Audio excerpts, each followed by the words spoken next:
Empower Change, the Paso del Norte Center for Mental and Emotional Well-Being, and Research Assistant Professor at the Department of Psychology here at the University of Texas at El Paso. Empower Change is a backbone organization for collective impact in mental and emotional well-being, and this year's organizing community for the annual summit.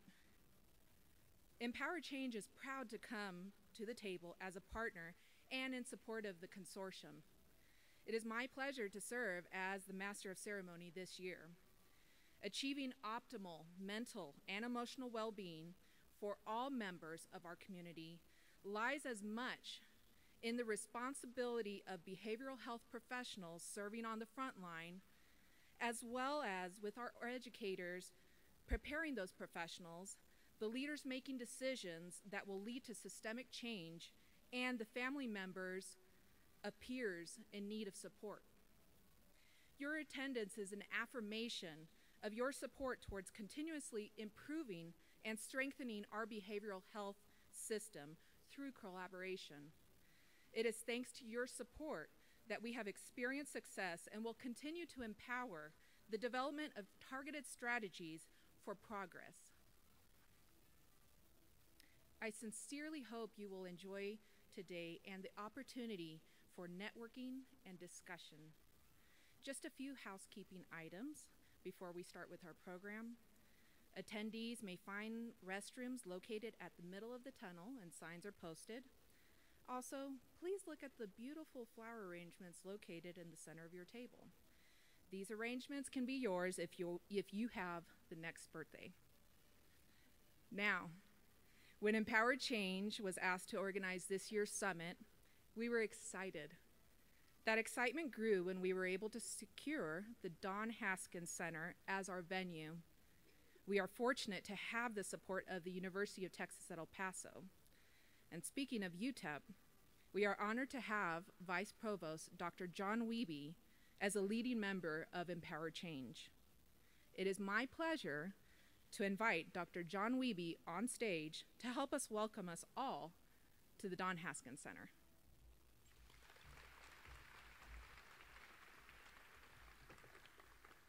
Thank you very much, Eden. And thanks to all of you who braved this brisk morning to join us here at the Don Haskins Center to talk about building the mental health and resilience of our community. On behalf of the university, I'd like to take this opportunity to welcome you.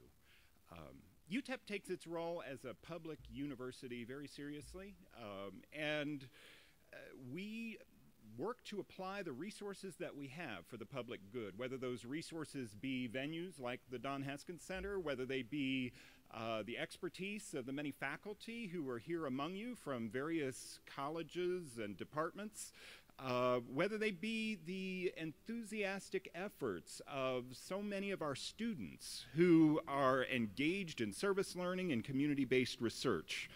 In 2017 alone, we were excited to document 1.5 million hours of service by UTEP students to the community.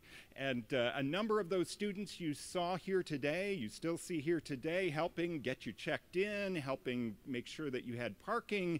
And they're here today to learn about mental and behavioral well-being here in El Paso and what we can do to make that happen. You can identify our students, certainly many of our students, by the Empower Change buttons that they're wearing.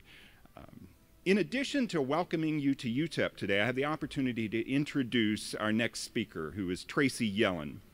Almost all of you already know Tracy, the CEO of the Paso del Norte Foundation, which includes the Paso del Norte Health Foundation. And Tracy brings years of high-level administrative experience and education to her role at the foundation, but just as importantly, she brings a deep and abiding commitment to the Paso del Norte region, where she and her husband are raising their 2 children. I've been privileged to work with her for the years she's been at the foundation in various ways, and I know, as many of you do, her insightful perspective, her willingness to ask tough questions, and her passion for collaborating to get things done that will move our community in the right direction. And we've been fortunate that all of those gifts of hers have been especially focused during the last year on the topic of behavioral health as she stepped forward to chair the Executive Council of the Behavioral Health Consortium. So I'd ask you to help me welcome Tracy Yellen to the stage.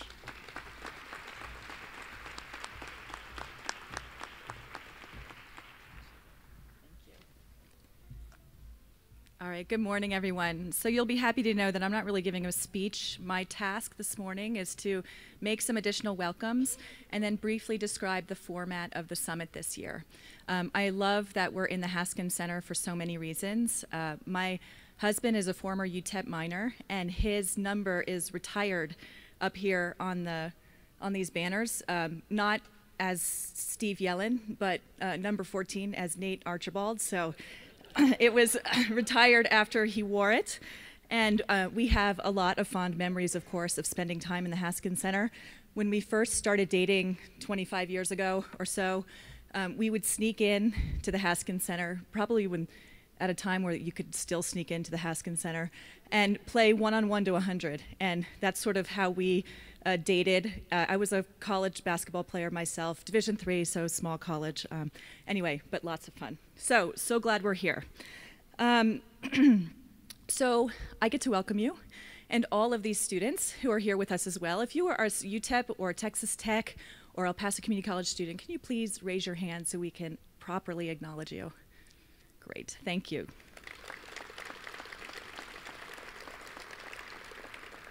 I also get to welcome and thank our elected officials for taking the time this morning to be with us. Representative Alexandra Anello from City Council, thank you. County Commissioners David Stout and Vince Pettis.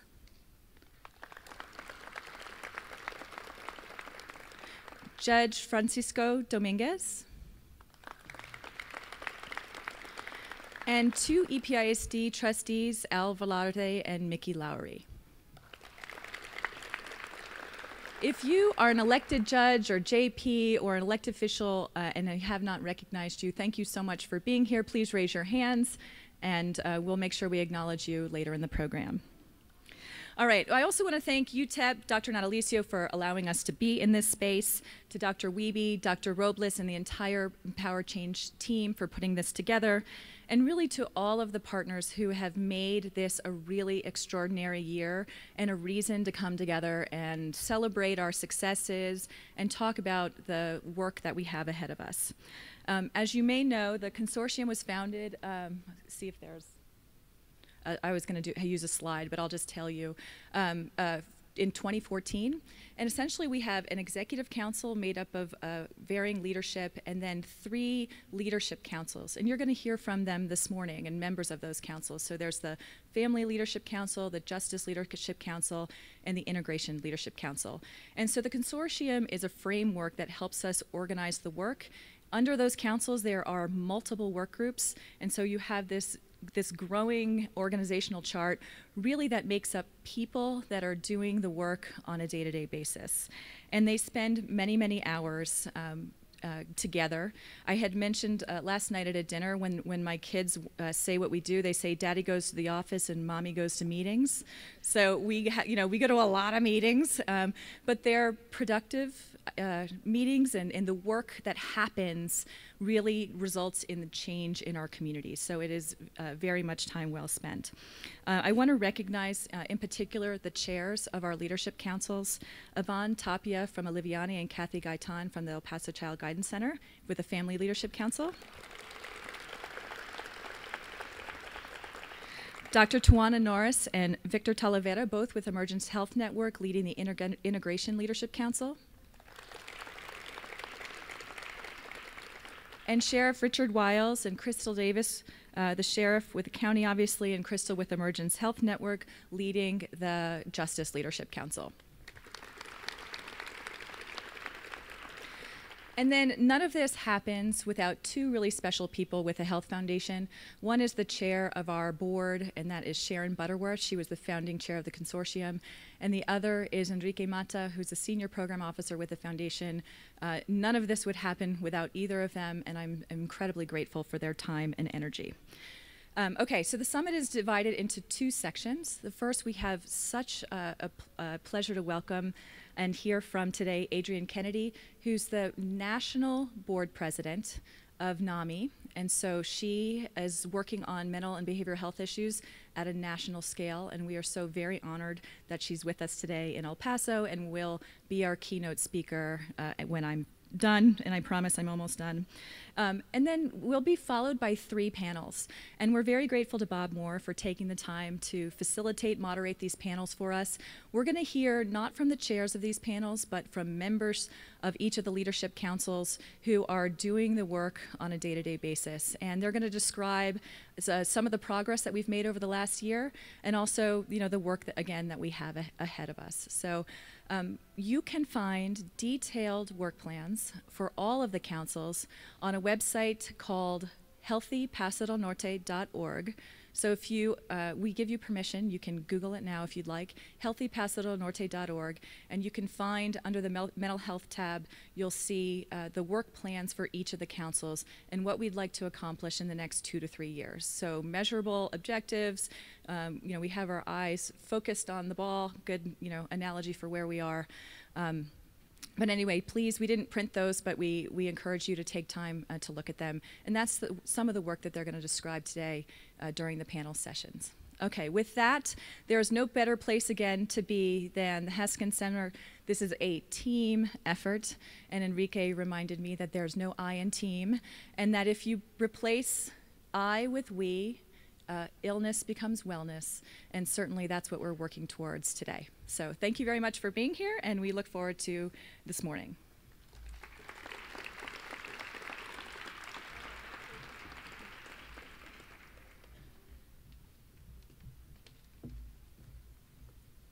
Thank you, Tracy. I would like now to introduce to you Jim Jopling. Jim Jopling is an attorney in El Paso and a father of 2 sons. He graduated from the University of Texas with a bachelor's in business administration, then from St. Mary's University School of Law in 1996. He and his family moved to El Paso in 2005 from San Antonio. Jim has served as a board member of the El Paso County Trial Lawyers Association, as treasurer of the Border Bankruptcy Bar Association, and on the vestry of his church. He is a proud family member of NAMI, a certified family-to-family instructor, and current president of the board of directors for NAMI El Paso. Please help me welcome Jim Jopling.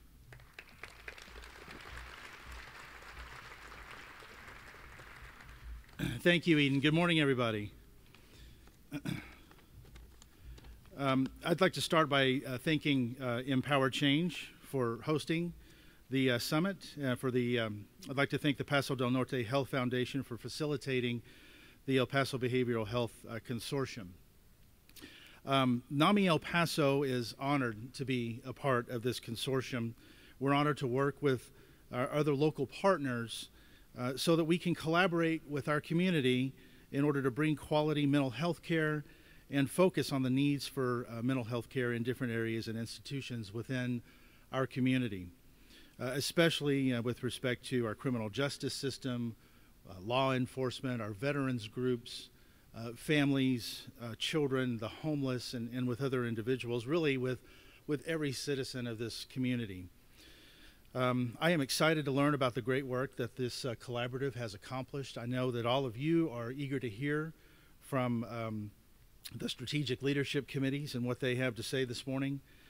I am honored to serve on the board and as a volunteer for NAMI El Paso, especially now during a time when NAMI El Paso is aggressively expanding into the community to spread our message and to offer the help and education and advocacy that we provide. And we have some of our staff members here. Would you guys please raise your hands so that you could be recognized?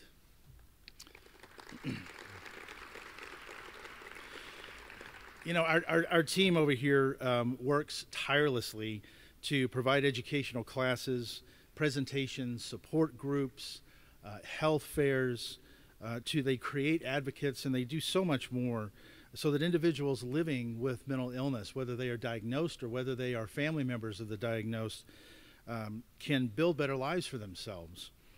Our program coordinator, Denise, over here will tell you that, it wasn't that long, maybe just a few short years ago, when she was on the phone calling organizations and institutions and basically begging them to allow us to come in and present to them. Excuse me, and it's my understanding she really no longer places those phone calls. She is now receiving those phone calls. Those institutions are calling her, asking and inviting us into their organizations to present. And I think that that is testimony to the progress that we have made over the last couple of years.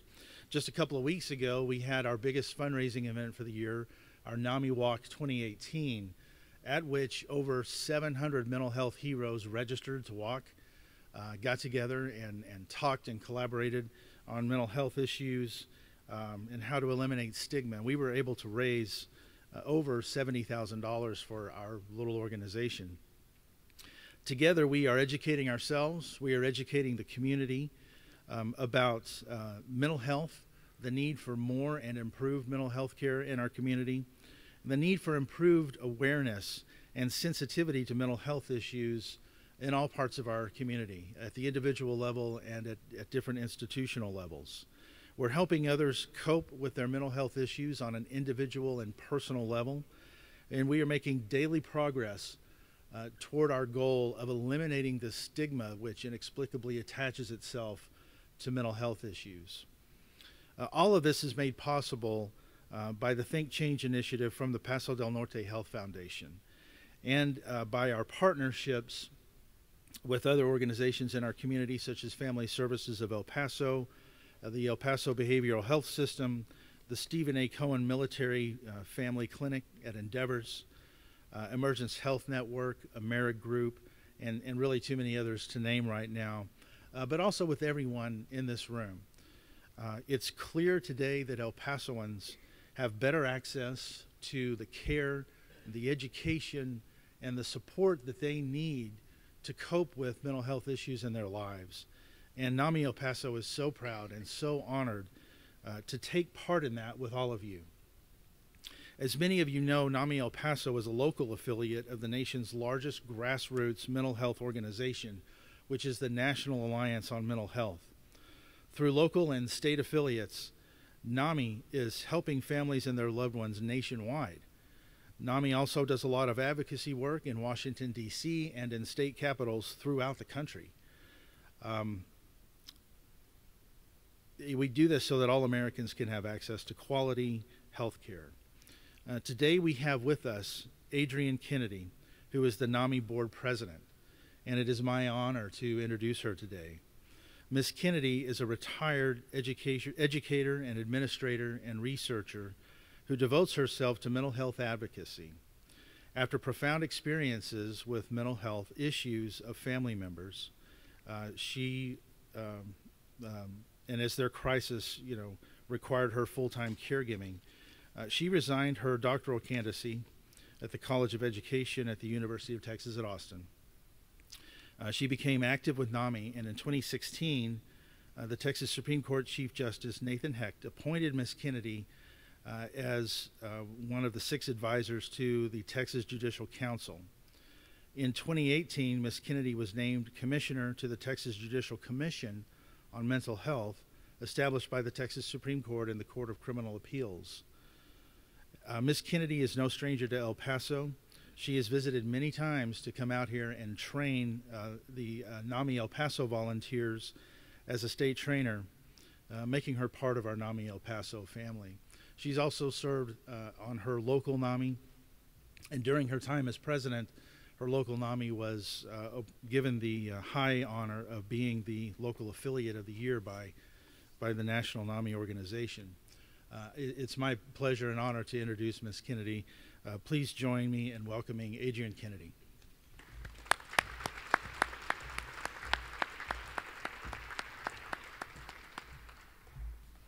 Good morning. Let me set up my props. One of them is going to be my watch, so I can watch my timing best I can. And then when Eden walks around, that'll be my 5 minutes, and I'm gone moment.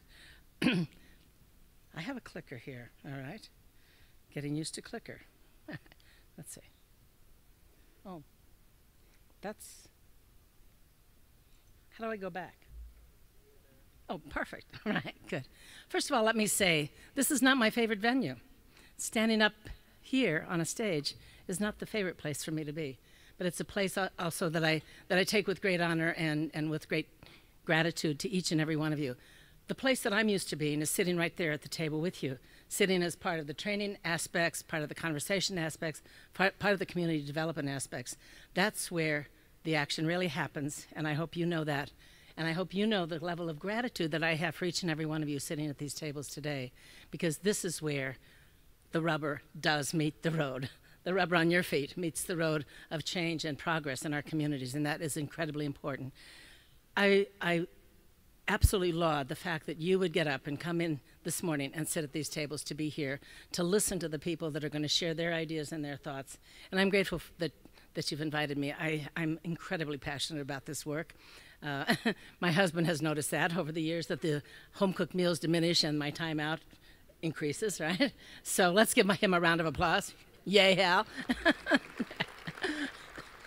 44 years and he's put up with me, and it gets harder all the time. All right, and I also want to say an extra welcome to a president of NAMI, a local affiliate, NAMI, Doña Ana County, Micah Pearson. He's also a fellow board member with me on the national board. So Micah drove over from Las Cruces today to be with us, and he's the chair of the national chair of the policy committee at the national level, which is a place that I served on as well before my presidency. Now I get to sit as an ex officio member to all the committees, which is a great joy to work with my colleagues. And I also want to say a special hello again to Judge Dominguez, because he and I served together. He and I are two of 31 commissioners that were named in this groundbreaking work of bringing people together who had voice, passion, and absolute dreams and visions for how we could make things different, with the voice of the judiciary and the Judicial Commission speaking to not only to providers and networks of folks and community, but especially to the legislature. Let me say, I'm going to tell you a little silly story, and that is what happened when my grandson, I have 10 grandchildren, and when my two grandsons in Austin heard that I was elected president on July 1st this year, the first thing they said to me, does that mean we can carry the banner again for NAMI Austin in the walk? Because you were president before and we got to carry the banner and walk up Congress Avenue. I said, no, this doesn't come with that kind of perk. They went, oh, well. So that was as far as it got. Okay, our journeys are both personal and public, and basically each and every one of you know that. Each and every one of you stand in a very personal place, in a personal relationship with mental health and mental wellness and full and total wellness, and I want to be talking about that a lot today. But so we have a personal place and we have this public place, and the public face is the face of change and the face of courage, and you are it, okay? First of all, I want to say this is not a fancy bunch of PowerPoint slides. These are my notes that I'm sharing with you, okay? So there are going to be no embedded videos, no great graphics, just my notes to share with you. So here it is. Best cases start with being passionate about life. Everybody's hand flies up on that one, I hope. Persistent as change agents, hugely important. I mean, you and the person sitting next to you and the people around your table are change agents, and we want to both congratulate, empower, and inspire us to keep going. We have to be fearless about facing realities. Huge. Committed lifelong learners, yes, absolutely. Excited about making a difference, and I bet that's why you're here today, because you are excited about making a difference, and you know you're part of that. And then, of course, tolerant of the bumpy rides. I want to tell you one thing that someone taught me just a couple weeks ago was when I was in Chicago at the APA, called the Stockdale Paradox. How many of you have ever heard of the Stockdale Paradox? I had never heard of it either, and someone said to me after I had spoken there, you remind me of Admiral Stockdale's comments about what kept him alive as a prisoner in Vietnam. He was the highest ranking prisoner ever in Vietnam. And basically his paradox was, it wasn't the people who were saying everything's going to be fine, we're going to be out by Christmas. Oh, everything's going to be fine. No, we'll be out by spring. Oh, everything will be fine. We'll be out by next, Thanksgiving. And when those markers didn't get met, people sunk and they couldn't sustain themselves, okay? So he said, and this was, by the way, featured in James Collins's book, Good to Great. And James Collins is the one that named it, the Stockdale Paradox. You must never confuse faith that you will prevail, which you can never lose, the faith that you will prevail, with the discipline to confront your current reality. I think that says a lot, because in fact we have got to sustain that faith that we will prevail to make change. So, of all those 6 bullets, pick your 3 favorites, okay? Pick your 3 favorites right now and say, yeah, those are my 3 favorites. And then organize the rest around everything else you are and do and believe and care about. So here's another list. It starts with the enrich with diversity. Diversity gives us all kinds of lenses to see, experience, feel, and act in the world. And this diversity is incredibly important at every level. Diversity of life experience, diversity of point of view, diversity of background, diversity of even those things we care about. When we bring all those pieces together, we care differently, we care more, and we listen better. And we have to do that listening all the time. And I want you to know also that you've heard the word before with some of the people that have already been here, that these have to be broad and systemic, not simplistic actions that we take. And we can only take broad and systemic actions together in these circles, in these tables, and in these discussion areas, and in these councils. Also, the whole notion of the strong contact with community, because if we don't connect with the community, we're not connecting with real life, and we just can't get just intellectual in our heads about this stuff, okay? And of course, we must be big on the why that inspires. You know, Simon Sinek wrote a great book called Start with the Why. The why we're here is the most important front-running draw to keep our hearts alive, fire in our bellies, and stars in our eyes, and dreams and visions forward. We have to be strength-based. And then, of course, the other thing I just learned a couple weeks, well, actually, it was this weekend I did a training in NAMI for NAMI Basics, and one of the men in the training, you know, was a great gift to me, and he knows that, as all of them were. He mentioned something that I didn't know, and that is, it's been proven now in social psychology that how we frame our conversation, how we frame our push forward absolutely matters. That if we frame it on bad news, if we frame it on fear and worry and concern and all the heavy statistics we could be looking at, we get stuck there. But if we frame it on well-being, we get drawn forward. And so, and in fact, also people who are professional strategic communicators know this and practice it all the time. So I would challenge us, I challenge myself all the time, how do we frame and reframe for the well-being part? There's new research about this. Basically, it's from the National Human Services Assembly in Washington, D.C., and they represent 80 human services, large consortia, large organization around the country. We have to be solution-centered, fuller, broader, and skills enriched by the kinds of perceptions that we can bring to our collaborative work. We have to be vibrant and healthy, and that the vibrancy and the healthiness needs to be our focus, because that's the wide and bold vision that will draw others with us, okay? So here's a list. I love this list. Innovative, unafraid. What I truly believe in learning communities, and when I truly believe in learning communities, this is the question I always ask myself. Look at those 2 questions. I posed that to my husband the other day. Do you want to be the smartest person in the room, or would you prefer to be the dumbest person in the room? And which of those is going to take you and draw you forward as the learner, the big learner? I suggest to you that the best place to be is where you know you're the dumbest person in the room. Like, please, God, let that be so. You know, make that be so, number 1, right? Because, in fact, once I sit and say, I'm here to learn everything I can learn from people around this table, my ears open in a different way, my eyes open in a different way, and my heart opens in a different way. And it also provides for us a risk-taking sensibility about ourselves, where we can be in an atmosphere of safety and respect that we want to create for ourselves and for others. And this is where servant leadership comes in. Servant leadership, I just heard that phrase today. Thank you for the person who said it to me. And I was reminded about the fact that it was one of my favorite books about 20 years ago. A great, huge volume came out on servant leadership. That's who we are. That's who we aspire to be, and that's who we each and every day want to live that dream. Because best cases start with servant leadership. dedicated to connecting, transparent, and trustworthy. And by the way, that's a huge one. You know, one of the things that I'm doing, as Micah can tell you, we have started a whole board process of board renewal and board education and drawing the board up to new and better places all the time, from good to great. And one of the things is we're looking at board source materials about the 12 principles of effective boards. And one of them is this transparency and trustworthiness shared among board members and with board and staff. Hugely important. And if it's not there, you feel it. And if it's not there, we withdraw and recoil and pull back, because trust is what brings us together. We've got to sustain that and make it forward and present. We've got to be genuinely curious. I want to know what you think. I genuinely want to know what you think. I need to know what you think. How can we move forward otherwise? And let's find ways of opening those conversations with safety and with a lot of dignity and respect around the table, all around. We start with honesty and insight. Insight is hugely important. We have to challenge ourselves to be vulnerable, to identify our biases and habits and our perceived impossibilities.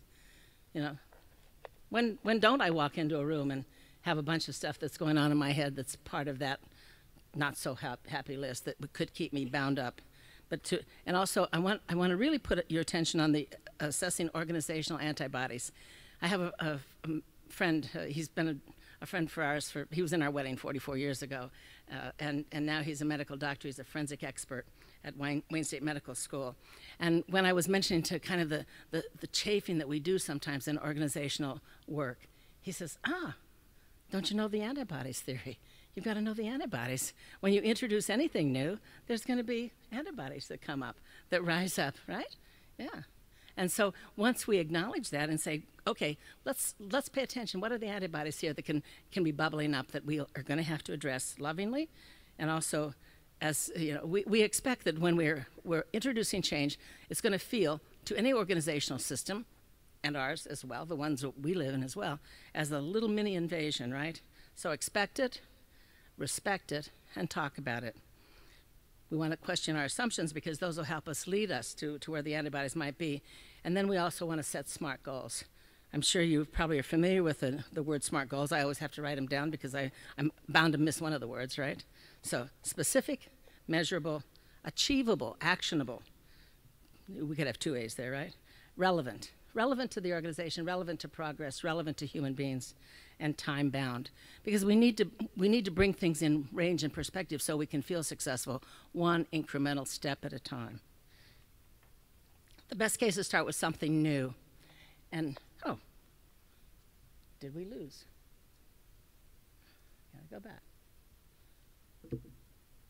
Uh-oh. Now I'm going to be fussy with this, right? This is not too cool.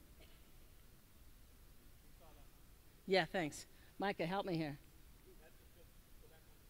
Back one? No, forward. That's what okay, here. Now, again, sitting at a dinner table with my daughter-in-law in Chicago 10 days ago, she said, have you heard about narrative medicine? How many in this room have ever heard about narrative medicine? Okay, a few. I had never heard about narrative medicine. Have you ever heard? And she said, have you ever? I said, no. Have you ever heard about doctors and clinicians writing with their patients and with their clients and with the people that they serve and work with? I went, no. She said, well, we've got this incredible pediatrician. He's a pediatric cardiologist who writes with all of his patients, and the parents and the children. And this is what he does. He calls it the 3-minute mental makeover. And he's spreading it across the network of advocate hospitals in Chicago. They write together, they write every time they see each other, and they become close and real to each other as human beings. He asked them to write, okay, let's do it together. And he literally has his notebook, a little notebook that he has, and he has a notebook for each of the children and for the parents. 3 things you're grateful for. And he said, remember to say, you can't just say your dog. You have to say, my dog when he wags his tail. Okay, you know, or my dad when he plays soccer with me. 3 things you're grateful for. The story of your life in 6 words. 6 words. Now it can be 6 words strung together in a sentence, or it can be 6 words, like born, raised chickens, hated school, got a scholarship, started a new path. You know, start life. Okay, that's what he means by that. Very clear. And then the magic lamp that he says, okay, you rub a lamp, genie appears, he'll give you 3 wishes. What are those for today?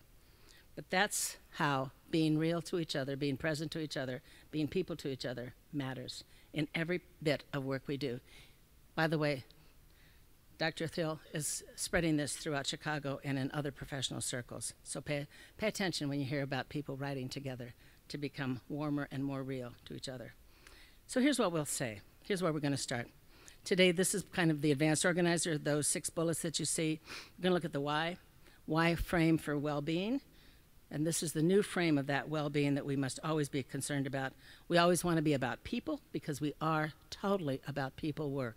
We've got to be very mindful about what we're about. People work first, last, and always. How do we get there? No matter which door we enter from, getting to people work is the most important. So then we ask the question, this is one of those. Mike, it's not working. Oh, yeah, wouldn't you know? Yeah, thank you. This is my son. I have a 30-year-old son that did this for me, right? Thank Colin, everybody. Thank you, Colin. Okay. I wondered why I wasn't seeing all those. Okay. We're going to talk about each of these in order as quickly as I possibly can so I don't run out of time here. Engagement, your leadership matters, and that's why you're here today. Your leadership really matters. The why. What's the push? What's the push for integration and recovery, resilience, wellness, and being whole again, not just patience? At the person-first level, we have physical and mental health integration, and these are all the ways it matters. It represents reality accurately. It represents me as a whole human being. It improves my options. It addresses the social dimensions of what my wellness means to me and how different factors of illness or symptoms are getting in the way. It aids for early intervention because people want to reach when there's a hope for being connected. And it simplifies the reach for help because you're doing it in an integrated setting. These integrated settings are incredibly important, by the way. And I'm going to show you the NAMI policy call for action. When I was also on the policy committee at the national level, as Micah chairs today. In the 2015 call for action, this is what we wrote in our NAMI statement for this year and continuing forward, that we were going to see health, disease, and recovery as an interplay of these 3, biological factors, psychological, and social cultural factors, which are sometimes now named the social determinants of health and wellness. But all in all, it's about being connected. Every single one of those is about being connected to the reality of our lives and the reality of our dreams for reclaiming the person we always know we're capable of being and we need to be again, and we need to get there. How do we get there? Well, we know that NAMI knows and pushes hard for the policymakers and providers, healthcare funders, and all of us who have to set the frame for this new work about the need for integration of physical, mental health, and health care. Each impacts the other because we're so tightly intertwined. Sometimes that integration seems to complicate the clinical picture, but then we have to lift it out of just the clinical and see ourselves doing people work. Separation creates mistakes, by the way, and it allows for gaps. One of the most stunning gaps of my experience in my son's illness, the inbreaking of a complete and total psychotic break at 23 years old, that we heard on a phone call on January 16th, 1999, from Orange County emergency room. And the doc said to us on the phone, I have a guy here, I don't know who he is. He was brought in by EMS, tearing his clothes off in a neighborhood that, thank goodness, was home from work on a Saturday morning and could call for EMS. And my son remembers the people saying, just get the body bag, this kid is gone, as he lost consciousness, okay? And what they thought was that once they had revived him, was that he was, they took a simple picture. It was some druggie that fell over. They had been in the emergency room. He had been in the emergency room 4 hours earlier with his girlfriend saying he hasn't slept in 5 days. He's been doing a ton of marijuana with my stepdad, and he hasn't slept, and he's seeing things and is totally delusional and hallucinating. And they said, give him some Benadryl and get him to sleep a few hours, get him to sleep. and they sent him home. But when he was brought back by EMS, it turns out that they still thought he was a drug case. We flew out, picked him up, brought him back to Austin, Texas. And it was the fact that he had, simultaneous to all this other pouring in on his life, he had suddenly become autoimmune type 1 diabetic, and his blood sugars were ranging between 400 and 700. Very, very serious. And that even took them in Austin, not just in an emergency room, but in a really good hospital in Austin. It took them 3 days to figure that out. So when I say integrated, you know how powerfully that word, how much power that word has for me and how important it is. Okay, so the other part of the call, come on, are you kidding me? What's the magic? Is this? Okay. So, measuring the impact of illness, everyone touches the other. And by the way, I kept these slides in as much to say that this is not where we want to get stuck. Because in fact, what we know by the notion of changing the frame is that we want to concentrate on the good news, what we can do about these big numbers. The why is to fix it and to be not strictly cost-driven, but people-driven, okay? You know these numbers, you know the impact, but it's not these numbers that are very serious indeed are not the most important. What motivates us, it may motivate some, but what motivates us on the ground, our boots on the ground, is the wellness we can bring and the change and the turnaround that we want to make in those numbers.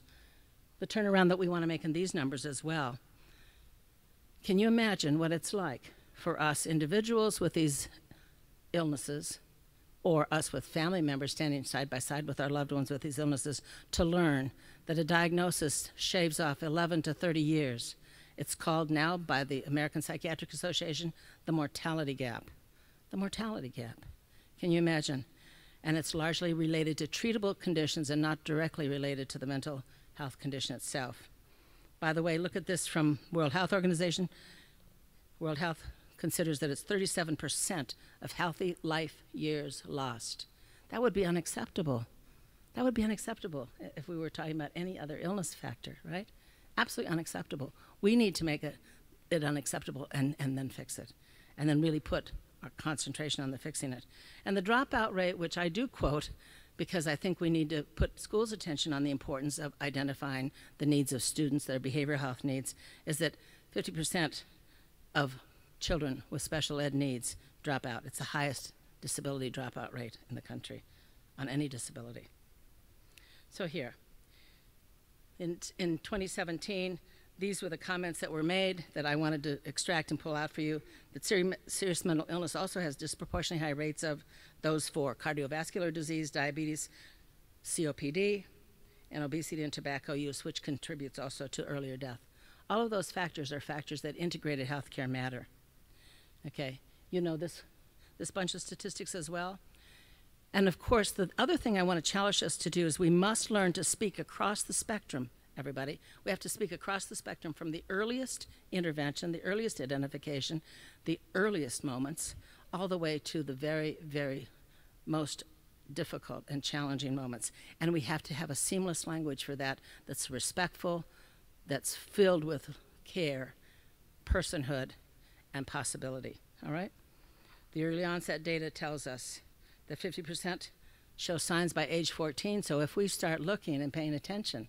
If I had had some of the NAMI materials as I was raising, my husband and I were raising our 5 children, I could have diagnosed at least 2 of our children with very serious onset issues at 5 and 6 and 7 years old. They looked like the idiosyncrasies of very bright children. They were that. But they also were the antecedents to the precedents to other things that were going to come along later. My daughter, who developed very severe OCD even at a young age, but of course, as I say, it looked like the idiosyncrasies of a very bright child, later then developed very severe anxiety disorder, trying to hide the OCD stuff, right? And then later, she also developed very severe depression around trying to manage the anxiety. Do you see how these things cascade and tumble one onto another? This is why early awareness, early language, bringing all the generations along. We need to create generational language that works for everybody, because we must have people alert to the wellness opportunities that exist so that they can take those next positive steps. It's incredibly important. You can tell how passionate I am about the communication standards that we need to set for ourselves. So we're very much person first, collaborating, and wellness based. Untreated or undertreated, that's a heavy list, okay? I'm going to show you a new frame of that. I want you to read that and just feel how it sets with you. We say that, and this is a slide that I have used before, and statements that Micah and I and others in the mental health world are used to using. So we know that untreated or undertreated disorders become more severe, or more difficult to treat, and have a poor lifetime prognosis. But let's look at the reframe of that. Treated and well-treated disorders become less severe, become more manageable, and have much, much better lifetime prognosis. Now, where do we want to be? Let's be on that frame. Let's be in that. This also, a whole bunch of very difficult, challenging news, but I want us to look at it differently. I don't want us to get trapped with these numbers. I want us to get connected to the people that these numbers represent, and then the good that we can do by being very strategic, very passionate, very present. The reason I'm really passionate about the place that we are in history right now is that we stand at a threshold of incredible breakthroughs. Incredible breakthroughs. We've finally seen medical science come to the table in ways that it didn't happen for the first 3/4 of the 20th century, but now in the 21st century, we have medical science. We have a tremendous amount of research. There's a tremendous understanding of mental illness as brain illness, biological brain disorders. They're not personality issues or character flaws. And we also know that it's an equal opportunity set of illnesses and behavioral changes. So in fact, we want to see how broad spread this conversation can become. We know that these are the things that require us to look very carefully to help us reclaim life in a very personalized and person-centered way. Not a patient. My son never wanted to be a patient. Who wants to be a patient at 23 years old? Who wants to be a patient at 18 years old? Who wants to be a patient that then has to be seen or feel of himself that he's a patient for a time, all the time that stretches forward? I can remember the frustration and the emptiness that I felt when I asked my son, because one of his clinicians had asked him and said we should be talking about this, what do you want to be doing in the next 5 years? And we were having this friendly morning conversation around the breakfast table. And he looked at me and said, and this was when he was 32. He said, Mom, I don't want to be around in 5 years. This was not an absolute signal or any kind of commitment toward suicidality. It was toward the emptiness that he was feeling of his life of illness rather than the opportunity of wellness. And that's how we need to reframe everything. Reframe everything around the personhood and the dreams that he had. I asked him, is anybody else talking to you about your dreams and your visions and your opportunities and what you're thinking about doing as you go back? He was working for Steven Seagal in Under Siege 2 when he became so ill. Okay, he was a project manager, opening a $16 million sound studio every day. Okay, and then bottom out on a very severe set of illnesses coming simultaneously. So we want to have a future that's worth having and worth working toward, and create that future picture and possibility. Medical science is at a place that it's never been before. I'm so thrilled to tell you that I sit on a group called Advancing Discoveries with the Broad Institute, NAMI, the Broad Institute, the Stanley Institute, which got the first largest grant, $625 million from a single individual to do more research. So we're right at the precipice. We're right at the edge of some great breakthroughs. But guess what? We need so many of us changing the frame, changing the conversation, and making it really a robust message of wellness and opportunity, possibility, and personhood, because that's the only thing that's going to make people reach for the new treatments that are coming our way. We've got to change that frame because there's so much wonderful stuff happening. I mean, when I talk to computer folks working at the Broad Institute and their faces light up saying, we can do calculations on these epigenetic changes that would have taken months before, and we can do it in 4 hours. And they said, do you know what difference that makes when we're looking for the epigenetic changes and the ways that we can address these? So I want to really plant the idea that we are looking at a cascade effect of wonderfulness and opportunity, but we've got to prepare our hearts, our lives, our communities, our systems, and our interaction and our interactive systems to pick this up and hold it and take it to the community. Because in fact, if we stay stuck in the fact that 75% don't even seek treatment, then it won't matter that we start inventing some of the best stuff and the best frames and the best opportunities and possibilities unless we've made the community conversation alive and different.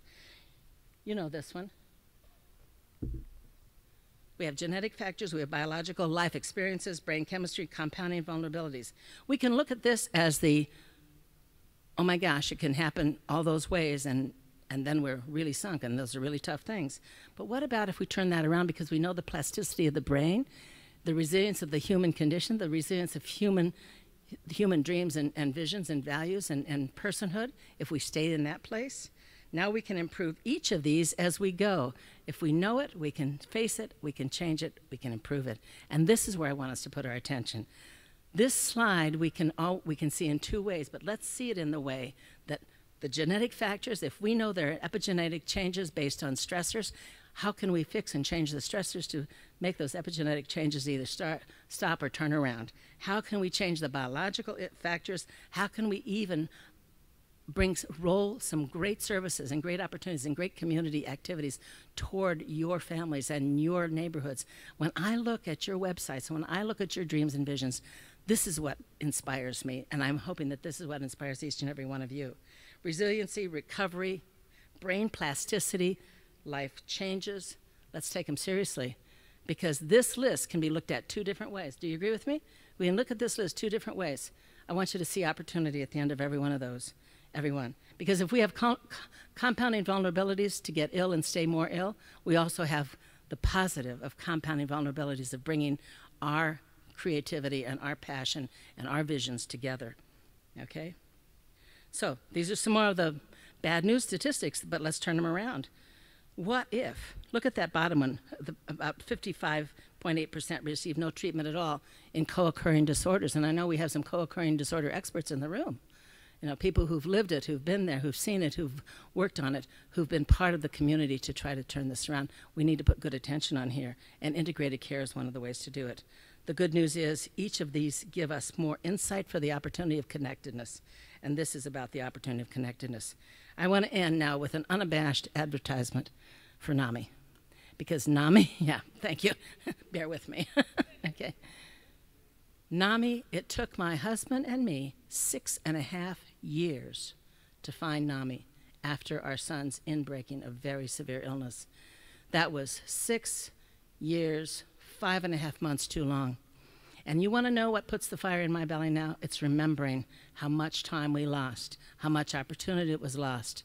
Even though we had the books to read, we had the shoulder to the wheel, we absolutely believed in and connected to everything we could possibly be doing and wanted to be doing, but we didn't have that community of connectedness that put us side by side with other family members, that put my son side by side with other people who were working on their recovery. And that's absolutely the salient point that I want to make to you. We've got to get there. Because in fact, it is a health trauma. We know from NAMI that there are these serious health issues, is life interrupted. What do we do to replace that interruption with connection? We know that there are catastrophic stressors, that there's a biosocial dimension, as you saw, but we talk in NAMI about the emotional responses and how we normalize them and how we understand them so we can move through them. And the emotional stages of recovery have the same power. Once we know it, we can step on it like a footstool, like a stepping stone, like a ladder up. Okay, this is the scaffolding of our emotional well-being that can come together. Okay. Tell me when catastrophic stressors show up here. Come on. Oh, I really fell behind. I want you to see this and just look at the two lists really quickly. The stressor is an unanticipated event, no time to prepare for it. You've been there. You've felt this. My friend who lost 3 homes in the Bastrop fire, her daughters, and her sisters and brother-in-laws, said, "Bring me the stages of emotional support. I've got to walk our way. We've got to walk our way through this," because every catastrophic stressor brings the psychic traumatic impact, the compulsion to undo, frozen in time. This is no place to get stuck. This is a place to move through, but we have to have personhood to move through it, and we have to have the good models and the anchors, those stepping stones along the path, to know how to manage the flood of feelings and the fear of reenactment and all those things that pour in on us. NAMI brings that. NAMI brings it in a huge way. We know that in psychosocial dimensions, and I want to cross out the word illness there and put wellness. There are psychosocial dimensions, biopsychosocial dimensions of wellness, and that's where we want to put our attention. The person is at the center, they're connected. It's connection, connection, connection, right? Because in fact, that's that handhold. That's that handhold on the edge of the cliff. We have to trade brokenness for re-entry at every point. I want you to see how NAMI frames this up, because it's so powerful. We know that there's the opening, we're dealing with a catastrophic stressor, and do you know in NAMI we call denial protective denial? Isn't that a generous moment? When I heard that there was such a thing as protective denial, and it was okay for me to sit in that for a day or two or three until I could take the next step. The learning to cope that has anger and guilt and resentment, but also it's understandable, the grieving that needs to be addressed and respected, and then moving into advocacy. There are all kinds of ways that we can work together, that we must work together, and I want to now go to Pins and Needles report on caregivers. Take a look at that when you have a time. These are the principles of support that NAMI brings to the table. I want you to ask your NAMI El Paso folks to let you know what the principles of support look like and how we use them in NAMI, because each and every one of you could have a list of them. They are so powerful. We see the individual first and not the illness, and look down through that. My favorite one that has lifted me through a lot is the one that says, we will not judge anyone's pain as less than our own. And that brought me to a moment of deep, heartfelt reckoning around what my son, my daughter, and in fact a couple of my grandsons are going through right now. And speaking of them, I want you to see, there's where it really is, right? You wonder why I'm up here today? That's why I'm up here today. Precious beginnings, effective practices are within reach, and they build healthy lives. They build healthy lives. This is the integrated generation, folks. These two grandsons are now 9 years old. When I heard their first suicidal ideation, when one of those little boys said to his mom, "Mommy, would you be sad if I didn't exist anymore?" Or another one who said a couple months later to me, "I'm going to be a suicide when I grow up." Don't you know? They were in good care and some treatment and some positive steps a week later, because that's what I knew, how to make a difference. That's what we want to do. We want to make that kind of difference. I want to show you just the last. Oh, please. I'm so stubborn. Can you tell I'm stubborn? Yes. Okay. Any chance that we can get that one last big... They really cut me off. I mean, I've had a hook around the throat before, but I mean, never. All right, Josh. The one last slide. Humor me.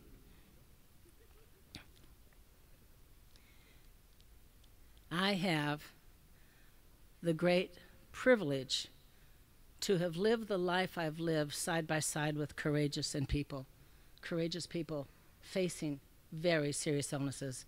My father had paranoid schizophrenia, and I asked my mother when I was 15, I said, if I can just talk to somebody someday, Mommy, and know that it was not my fault. My mother had severe depression that later became not unipolar, but in fact bipolar disorder, that she recognized herself when she took her first NAMI class, but that took her until 85 years old. She had the best last years of her life with an accurate diagnosis. Okay, so what I want to tell you is that life is where it's at, passion is where it's at, hope, dreams for the future is where it's at, and together we can create bright new days. And those are to my 10 grandchildren who will know the hero that they had never met. But he is a hero in our lives, and he's a hero in my life. That's the son we lost at 41 years old. From the complications of severe mental illness and physical illness, he probably died of sudden bed death, which in fact the American Diabetes Society never told me about. But he died from the inability to treat his diabetes in the presence of severe illness over the presence of many years. I want us to go out and do the people work that we're called to do with the courage and the dreams and the visions that we can bring to it. Thank you so much.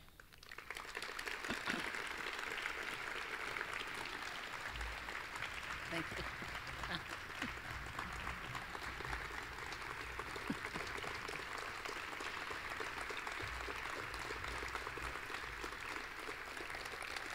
My husband will be very pleased. I always have to make the dinners that I'm not making worth it to him. Say, Well, I think they connected with some of the things I said in El Paso. Thank you for having me here. It's a great joy and it's a great privilege to be among you.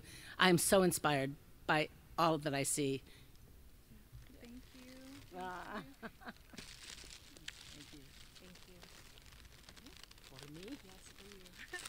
How do you think Southwest is going to feel when I walk on with this? That's exciting. Thank you, everybody.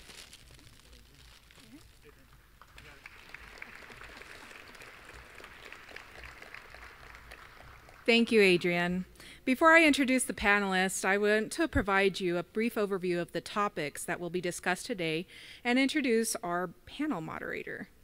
To begin, you will hear about 3 key sectors where partner organizations are seeing results from working together to achieve common goals. You have a brochure in front of you that summarizes the goals each consortium leadership council, in coordination with work groups and community leaders, is working to achieve.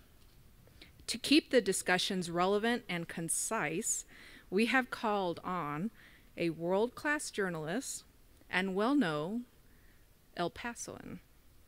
Robert Moore, also known as Bob, began his career as a journalist in 1984.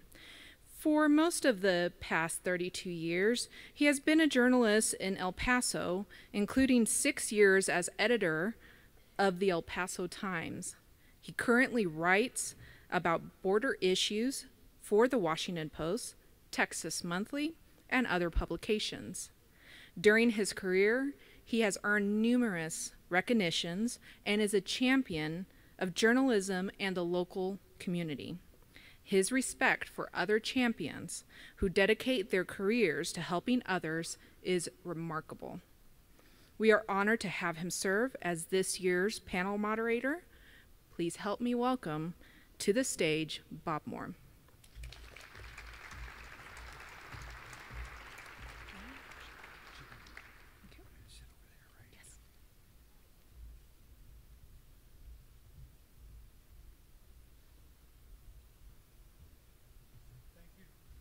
Is this on? There we go. Thank you, Dr. Robles. I appreciate the introduction, and thank you all for coming out this morning. We're going to start with a video that will explain the work of the first panel we'll bring up here, which is our Family Leadership Council. So we'll watch this video, and then we'll invite our panel members to come up.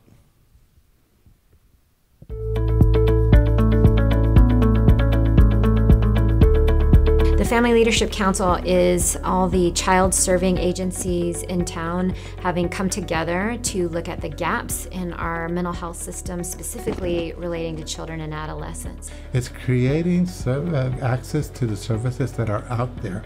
I think for many years we existed and talked to each other, so didn't coordinate services as well. A lot of good relationships have been built out of meeting and networking and building that trust between agencies. So we have 5 different work groups that have stemmed out of the Family Leadership Council. Each work group was created around the different goals that the group established. So some examples are mental health in schools, increasing collaborations, education, and foster care. Biggest hurdle that I'm looking at and hoping to work collaboratively with Child Protective Services in helping develop more foster homes for teenage or for adolescent that are in the community that are needing foster care.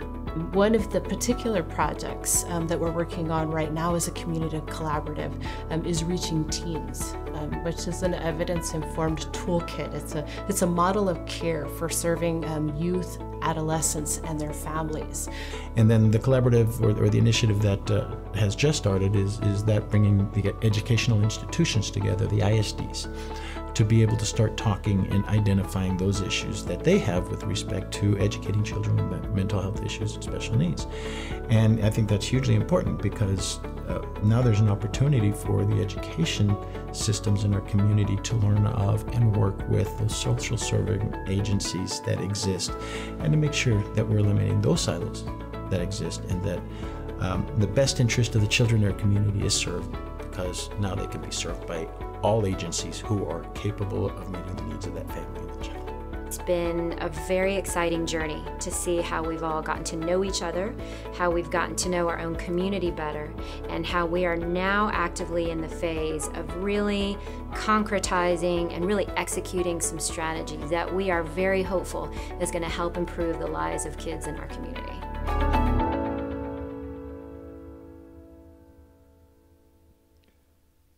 I'd like to invite our panelists from the Family Leadership Council to come up on stage. And while they're coming up, I know we have other members of the Family Leadership Council in the audience with us, and I'd invite them to stand so that everyone else in the audience can recognize them.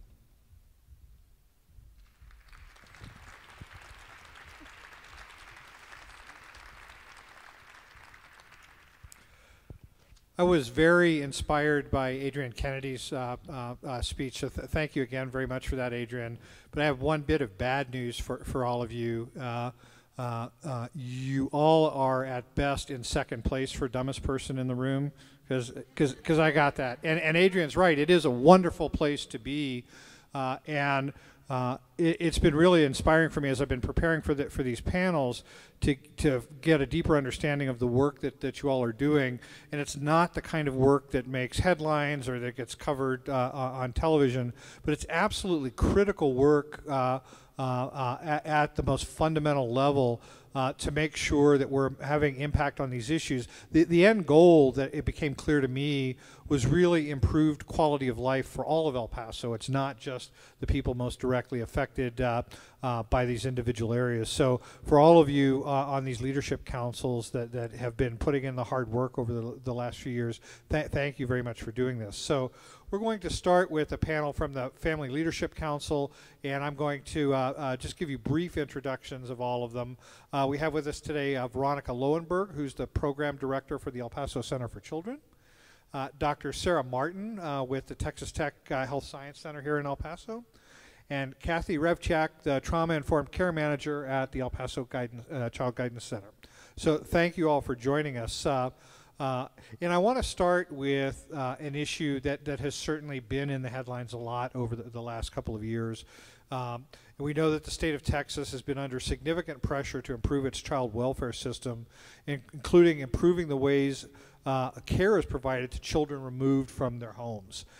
Can you talk about some of the changes you've seen in the last year or two and how you feel those changes are working as a provider of foster homes? Veronica, do you want to start with that? Sure. Is this on? No. Can you hear me? Yeah. So I think one of the biggest changes that we've seen and is very positive is the ability for us to place children who are removed from dangerous situations with relatives. There was a real push a couple of years ago to provide kinship placements for children in care, and of course we all know that kids do much better when they're with family and people they can connect with.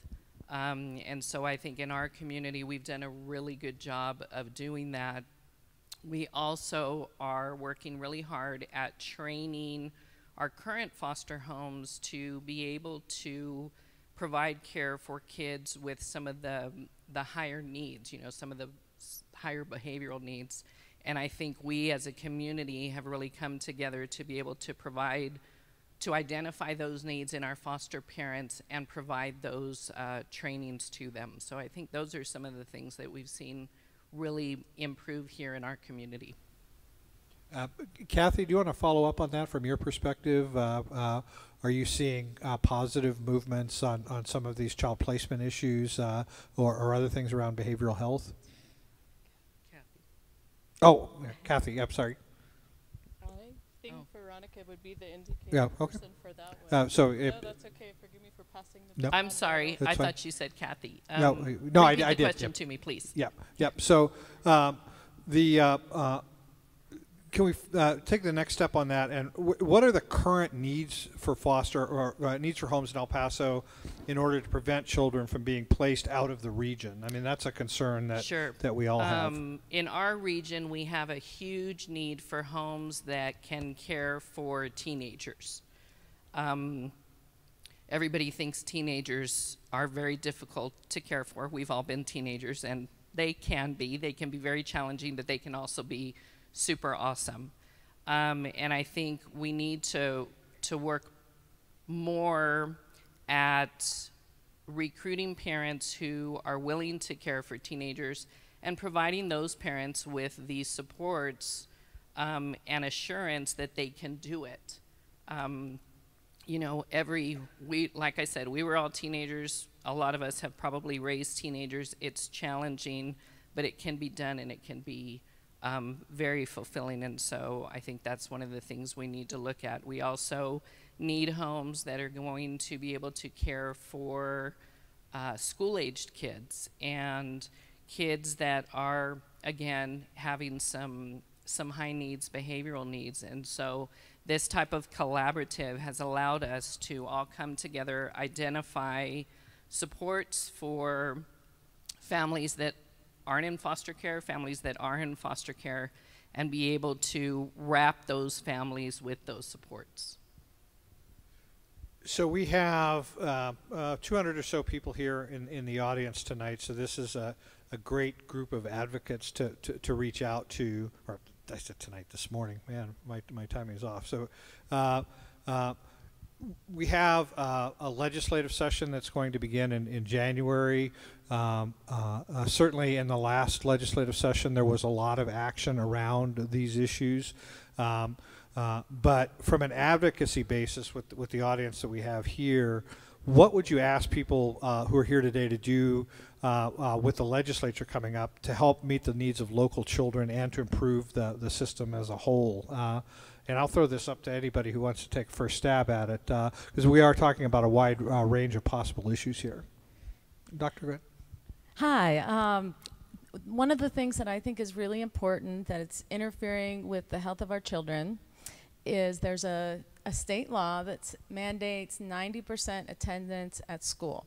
So right now it's not working for our children. Right now children either can't leave enough to maintain or improve their mental health, and if they are able to leave, sometimes their education is what's being affected.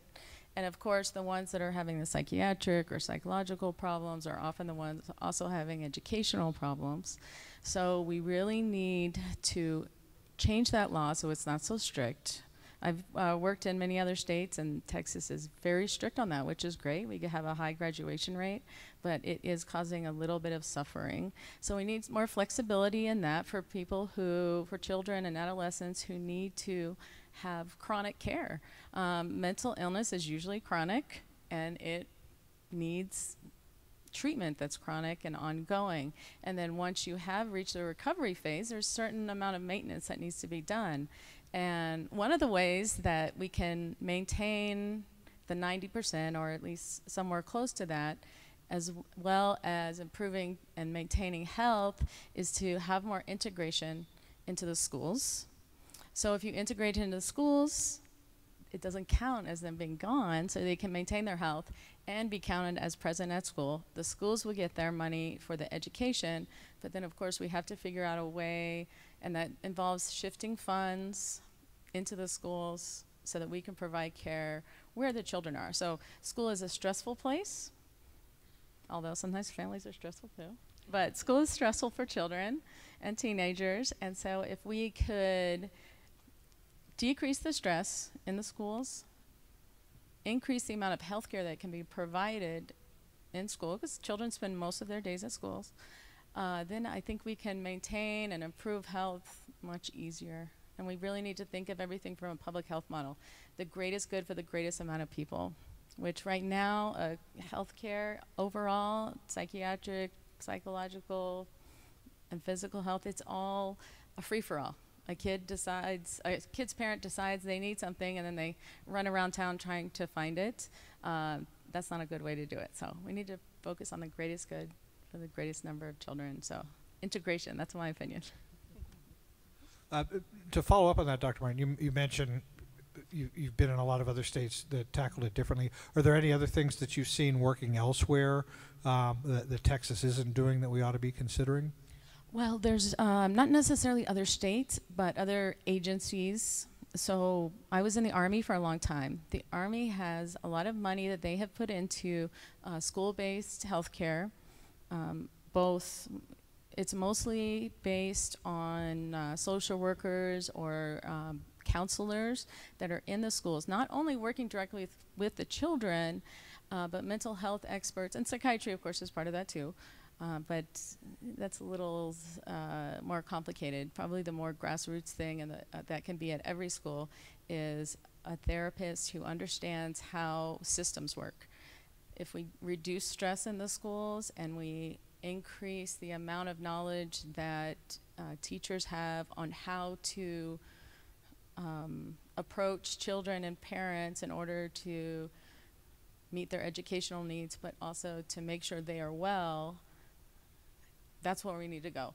And the Army has a model, so we don't have to start from scratch. They spend a lot of money researching it and testing it, and so it's not that it's in a different state. They do have certain programs, but it's only in, right now, I think only 1 or 2 schools in El Paso. So I think we could learn from them, and if we had the money and the space, and I know that Project Vita is really good at finding those 2 things together. So if we could use Project Vita and the Army, we don't have to reinvent the wheel. So we have a model. We just need to, one thing that came out of the school meetings that we just started having is we shouldn't be approaching individual schools. We should be approaching Region 19 and getting them on board. And we already have Fort Bliss Elementary and Milam Elementary where we have started the model, and we just need to expand. Wonderful, and we're fortunate to have 2 EPISD trustees in the room with us today too, so you have a hopefully receptive audience to that. Kathy, from your perspective, what issues regarding children and families in particular should the legislature be focusing on come January? Sure. Related to Dr. Martin's comments about both integration and collaboration, I wanted to mention that the Child Guidance Center, together with several other area partners, have been a part of a multi-year effort to build and deepen our commitment to trauma-informed care in our community. Many of us from this local community have been a part of statewide collaborative discussions around developing a blueprint for trauma-informed care that helps inform and guide our collaboration across sectors. So a blueprint that's instructive for the health community, for our school systems, for the behavioral health, criminal justice communities. Many of us will gather in Houston at the beginning of next week for the Judicial Mental Health Summit to approve that blueprint, and that will be passed along to the Texas legislature. So again, many of us on the ground have been compiling, been listening, been bringing our shared experiences from our community to be a part of this statewide legislative advocacy, and I think that's very exciting and very powerful. So, Veronica, issues from your perspective for the legislature? Well, I think the legislature is, right now they're moving towards incentivizing foster care agencies and foster parents by increasing some of the payments for the care that they provide to the children with the higher needs. And so I think that's going to push all of us to be able to provide those services. And that's something that, you know, we've been fighting for that, I think, for a really long time. People think that being a foster parent, that all you need to do is have a heart and, you know, volunteer for this, but it's really it's work. It is providing treatment to these children, and so I think we really need to be able to reward and incentivize our foster parents and our agencies for doing that, so that we can get the right people in to be able to provide those services to children. So we're really happy to see that happening, and also to see them put more money into preventive services and being able to provide services to families that are experiencing stress and trauma but have not yet reached the point where children have to be removed from the home, so they can work with them in the home. And of course, you know, that's super, because that way we're not having to separate families and we can work with families in their homes. So those are the things that the legislature is working on for us right now. You mentioned the cost issue, which is always important, but are there other barriers to getting people, foster parents into the network that the legislature could be addressing too, beyond the cost? I think putting money to, I mean, it's a money thing. I really think it's a money Everything's thing. money. And yeah, and putting money toward providing parents with supports, you know, putting money toward paying for special hospitalizations or treatments or whatever the case may be for foster children so that they can get the help they need, and for parents also who are involved in the system so they can get the help they need to be able to resolve their issues and be reunified from their families, so with their families. So I think it's, unfortunately, it's about money. We saw in the video a discussion of the work groups that have been active as part of the Leadership Council, and each of the work groups has been focusing on specific issues. So we have education and community collaborations, and this has come up a couple of times already just in the panel discussion too. So what are the current goals of the education and community collaborations work groups, and how do they align, and what progress is being made? I don't know who wants to take the first stab at that one. I think that one would be for me. Thanks. The education and community collaboratives work groups are distinct groups, and yet at the same time our interests and goals align. So the education group is looking at, first and foremost, assessing what is out there in our community. And again, to the credit of many of you on the ground, many of our organizations are doing fabulous work. Providing training, education, peer support groups to youth mentors in our community, to parents, caregivers, to youth serving staff and professionals. And yet, the second piece of what we're doing is trying to identify what are the gaps, what are the needs that exist in our community, how can we further support our youth, further support those that are caring for them most intimately in gaining the knowledge and skills that they need. So our current goals are really around assessment, addressing gaps, and then they're trying to survey amongst the evidence-based and promising training tools that are out there, which ones do we really want to throw more of our energy and weight behind as a community.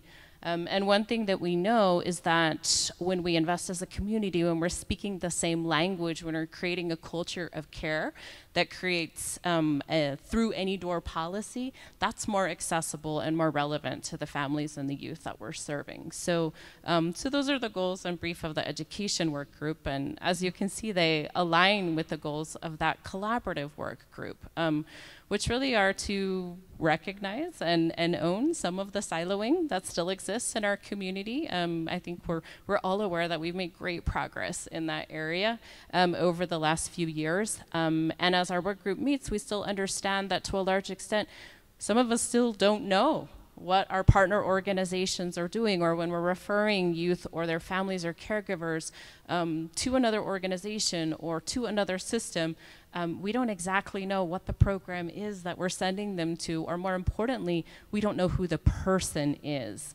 to whom we're entrusting their care. So the goals of the community collaborative group are really to first better understand who we are, what we're doing, and what's available to the youth and their families, and secondly, to deepen our partnerships and relationships so that we really do create, again, that through any door policy, a culture of care that allows us to provide a warm handoff and ultimately better care to our youth and families. So that's education and community collaboratives. You mentioned gaps, and I think that's obviously a focus for the entirety of this work we're going to be talking about today.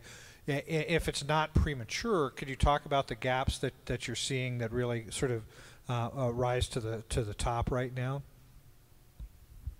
And this could be anybody. I was going to say, I think we could all talk about gaps in our respective areas. Maybe I'll sort of pass the mic for just a moment and take my turn. So I'm working with the community the Community Outpatient Continuum of Care work group, which and their goal is to prevent children from getting so ill that they have to be hospitalized. That's it in a nutshell. That's the thing that I can see at every meeting I go to. That is what really draws people in, and that's what they're most worried about. It is hard to get into outpatient care in a timely manner. So if a kid has a crisis, they go to the emergency room and they end up hospitalized. If it has anything to do with being suicidal, hurting someone else, hurting themselves. So the goal is to prevent a child from ever getting that sick. But people cannot get into clinics fast enough. There are not enough treatment programs that are in between regular outpatient care, where you might go to the doctor every couple months, go to your therapist once a week or once a month, and something where, okay, you can still sleep at home, your parents can still take care of you at night, but you need something every day, or 5 days a week, or 3 days a week. So that's what we're focusing on. A lot of it goes back to the school system, not really the school system, the state law having to do with 90% attendance. If somebody needs 5 days a week for 5 hours a day of group and individual therapy, they've shot their 90%. It's very difficult. So we need to have some of this in-between care that's more intense in the school system, or the school system into this intensive outpatient care. So that's what we really want to ramp up. We also want to ramp up, and it goes back to the community collaboration group, everybody understanding what is in the community. So one of the concrete things that can I talk about what we've already achieved? Is that right? Absolutely. I know you asked for gaps, but no, I got to put this in before we run out of our time. We got to get the wins out there. Okay, so one of the most concrete things that we've achieved with the help of UTEP and Empowered Change is that we have, I say we, yeah, it is. It's the city of El Paso and then surrounding areas. We have a website where you can look up all the ones that we've identified. Every day I find another one that we need to add to the list, but it is a website that people can access the phone numbers and addresses of people who provide care in the community to not just children, but to people of all ages. And we have very specific goals on how we need to improve that. We want to have one site where you access it for providers so people know who to refer to, but then also so that anybody in the community can go on there and see what is available and see if their child will qualify for that treatment.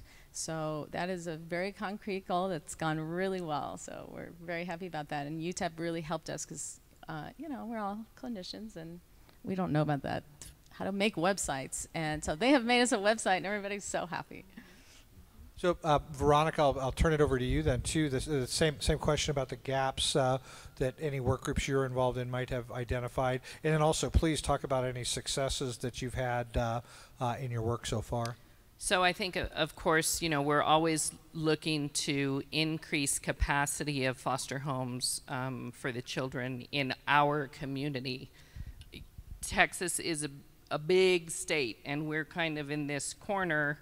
And sometimes we're forgotten, and when we don't have homes in El Paso for our kids, we have to send them far, far away, and then that causes problems for reunification because families can't work on their problems when they're not in the same city, and there's someone in San Antonio or Austin or Houston or Dallas.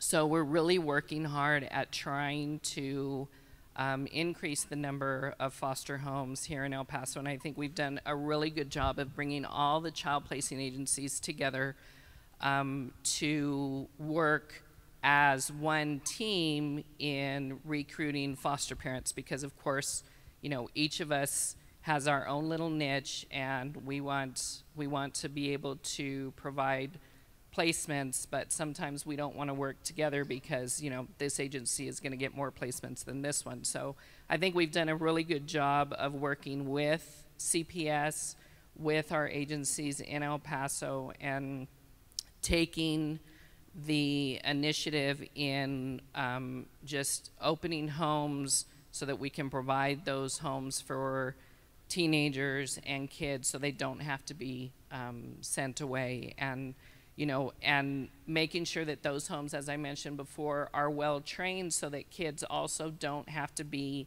in residential treatment facilities or in hospitals, because again, they do much better when they're in a home setting with family and as normal a situation as possible. So that's something that we're really working on, that we have found gaps in, but I think again we as a community are really doing a great job of making that happen here. Kathy, I'll circle back to you then on the gaps question, and then also the successes that your work groups are seeing so far. Sure. Again, I did allude to some of the gaps, both in terms of reducing some of that siloing and networking, and then identifying, again, what's needed in terms of education and training to support families. You know, I think that some really exciting and concrete things are already emerging in our community. So a success, for example, there are at least 5 of our entities, really almost 9 or 10, who've expressed interest and or commitment in investing in a learning community around a trauma-informed toolkit called Reaching Teens. A resource manual, a set of knowledge and skills that's accessible not only to professionals and clinicians in the field, but also to all youth serving staff across all sectors, and importantly, to parents and caregivers themselves. That's one collaborative entity that's come together around promoting education and training, and there are others that are constantly emerging and developing. I know the Center for Children recently received federal dollars and is bringing together, I believe, 5 core partners, again, around a community collaborative effort to deepen education, training, and support for families in our community. And when we pool our resources and our commitment, we get to do really innovative things and bring things that are especially relevant and accessible to our families. So when I think about your project, the availability of parent cafes, which provide education and mutual support, but do that in a relevant and accessible way, that's moving us forward in terms of strengthening those relationships with families. Our time is coming to an end in a little bit here, but we have enough time, I think, to go around and ask each of you for closing thoughts. And I guess I'd put it out this way, you know, what's something that the community doesn't understand about your work right now that you really wish could get out there? And I see you all pondering the question, so I want to see who I'm going to put on the hot spot first. Dr. Martin, you bring a broad range of experience here too, with the military background and everything. So I think that you have this perspective, obviously from outside El Paso, but now a strong perspective here too. So, and this is obviously a broad realm of child behavioral health or family health. But what do you wish the public really understood? I think one thing I hope that they understand already, but I think is very important, is to understand how much we do have here in El Paso. You know, I hear a lot of people saying, oh, we don't have this, we don't have that. We have a lot. We have a lot of emergency services. When I need to admit a child because they are suicidal, I can admit a child. There are always beds. If there's not a bed, someone makes a bed. In other states, even in big cities, they're transferring children, just like in the foster care system. A suicidal child has to go 2 states over to somebody who just happened to build a 300-bed hospital, but their own state doesn't even have one. So we do have a lot, and we have a lot of therapists in the community that treat children, which a lot of communities do not have. What we don't have is, what we need to improve is the organization. We probably have more, we could cover more treatment for more children if we were better organized between the organizations. And you know, even as I'm sitting here, I'm thinking of how, I find something new every day that we could collaborate with another agency as I go to all these meetings. Like Veronica, when you're talking about training people to handle troubled teenagers, we have a psychology intern that's with us from UTEP, and she wants to do parent management training, which is just what those kids need. So she's doing the training, I'm supervising it, and now we need somewhere to go and teach it, and so There you go. See, I hope that we need to just act on all the things that we already have and organize them better. Go ahead. That's what I wish that the community knew. I think in some ways similar to what Dr. Martin said, alongside the gaps that we have in the services that are available, alongside the resources that seem to be missing, I want the community to know that we have this incredible community of care here, a community of care that's powerful and a community of care that is empowering, that we really are committed to walking alongside and empowering and strengthening our families to be the best that they can be. And that's not power over, but that's power with, right? And that this community exists to strengthen that culture of care. So that may be the message I'd want to send. Veronica, you get the last word then. I think the community understands what we need in terms of foster care. I would like for the community to really understand that CPS in our community does a wonderful job of protecting our families and keeping them together. There were many, many years ago, I started my my career at CPS, and I think CPS in El Paso, because we're lucky enough to be at the edge of the state and kind of on our own, our leaders here do a fabulous job of making sure our workers care about our kids, care about our parents. You know, the bad cases are always the ones that are highlighted in the news. It's very seldom that you hear about the wonderful cases of reunification and families that are healing themselves and staying together and learning. And I think that's something that, you know, I would like for our community to be more aware of, that the child placing agencies in our community, the agencies that provide mental health services, we are working a lot better together. We do need to communicate more about services, because this is fabulous. You're going to do some training for us. But we work really well together, and the community needs to understand that and come and join us. I mean, you know, we need people, regular people who don't do what all of us do. They can help with training. They can become foster parents. They can be advocates. They can be CASAs. They can be volunteers. They can be mentors. Our teenagers need positive people in their lives who are going to, you know, help them move forward. And we all know that a positive relationship with someone is what makes us. All of us have someone that influenced us, or some ones that influenced us, and that's what we need to be able to provide these kids, so that they can move forward and be successful and be healthy and have, you know, wellness in their lives. I think that's a wonderful note to end on. So please join me in giving a round of applause to this panel.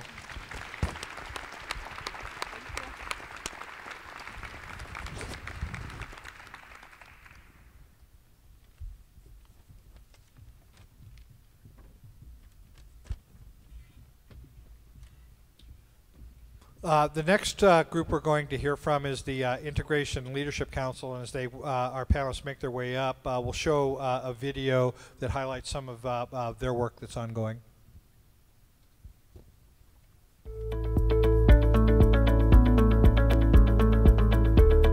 So the Integration Council has 5 goals that they we've set for ourselves for the next several years, and ranging from the integration of mental health care to primary care to substance abuse care to individuals who have both a substance abuse problem and a mental illness problem, and also increasing the manpower in order of folks that can treat these problems.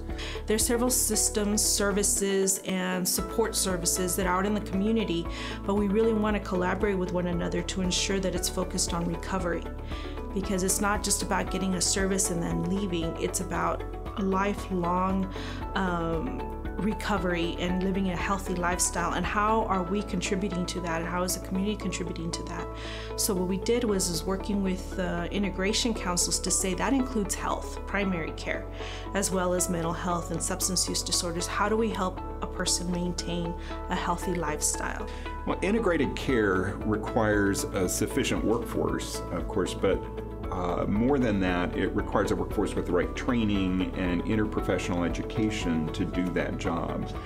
And to that end, the Integration Leadership Council is working on better data than what we have right now. We need good data about what the specific needs are. We already have some great programs in the area, but we have a pipeline issue in that some of the people who have finished their didactic training have trouble getting the necessary supervised experience to achieve independent licensure. And we want to attack that pipeline when it comes to, say, internships for licensed professional counselors, or supervised experience for licensed clinical social workers, residencies for psychiatrists, or postdocs for psychologists. So one of the initiatives is to really join forces and to see how can we come up with a common vision that we can address those issues. We have to bring the community together to do those things, and I cannot do it alone working with emergence. El Paso Behavioral Health can't do it alone working in the area that they're working in with inpatients. So I really appreciate that they're bringing together their expertise and their passion to drive what we need here in El Paso for our population, because when someone looks up El Paso, I want them to know that the mental health temperature here is actually it's okay, that we're doing what we need to do and we're taking care of our people. So I'd like to invite our panelists from the Integration Leadership Council to come up on stage, and I'll introduce them as they're seated. But I would also invite other members of the Integration Leadership Council who are in the audience with us today to stand and be recognized as well.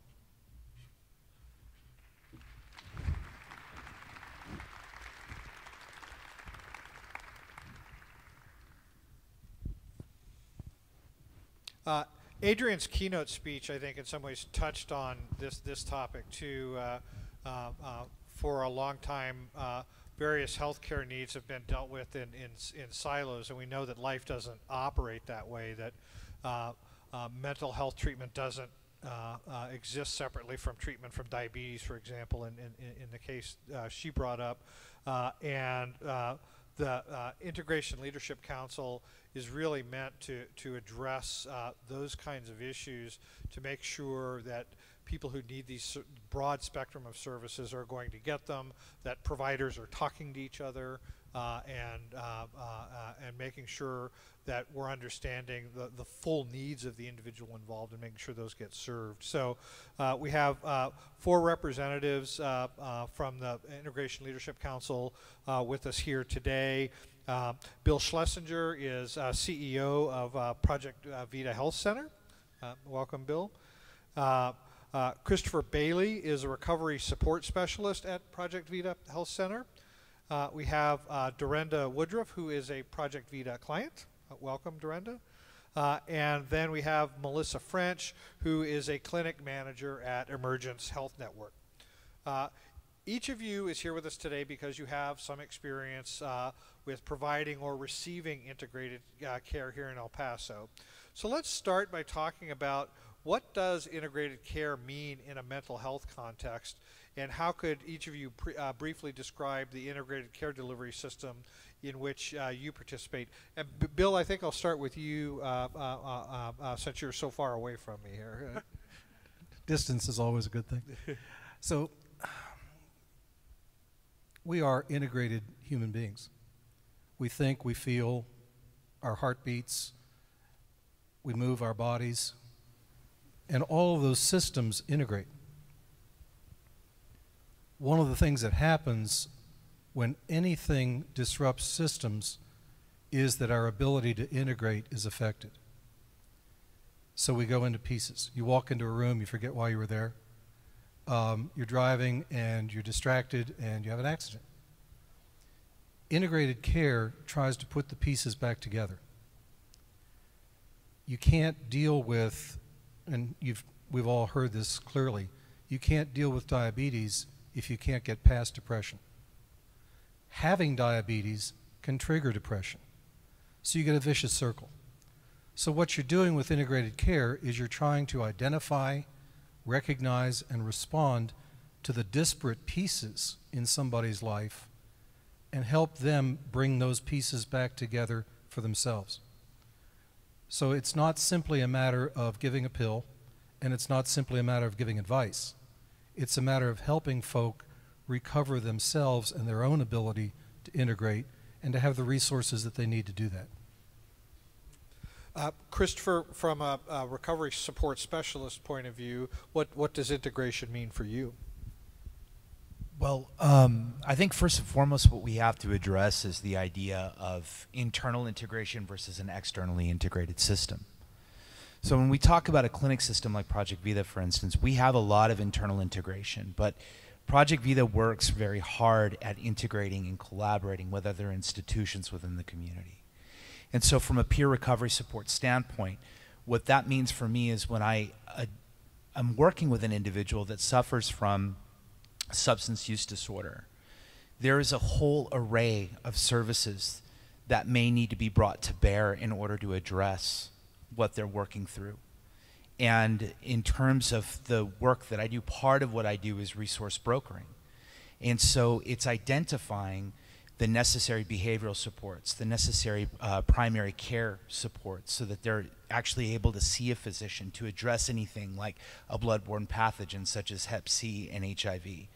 Is there access to treatment for both of those, especially if they're part of an indigent population that exists within our community? A lot of what we're dealing with here has to do with the relationships that we're building with each other. And Bill mentioned the human component to this. Part of what humans do is socialize. Part of what humans do is build community. And what we have historically built with regard to mental health are these very siloed institutions that, you know, they will refer to one another, but there's no workforce in between those institutions that can convey an individual from one institution to the next in a seamless capacity so that they do not fall through the cracks. Integration is utilizing a workforce that can seep into those gaps and barriers, and that can, you know, build bridges across those gaps and help to scale those barriers.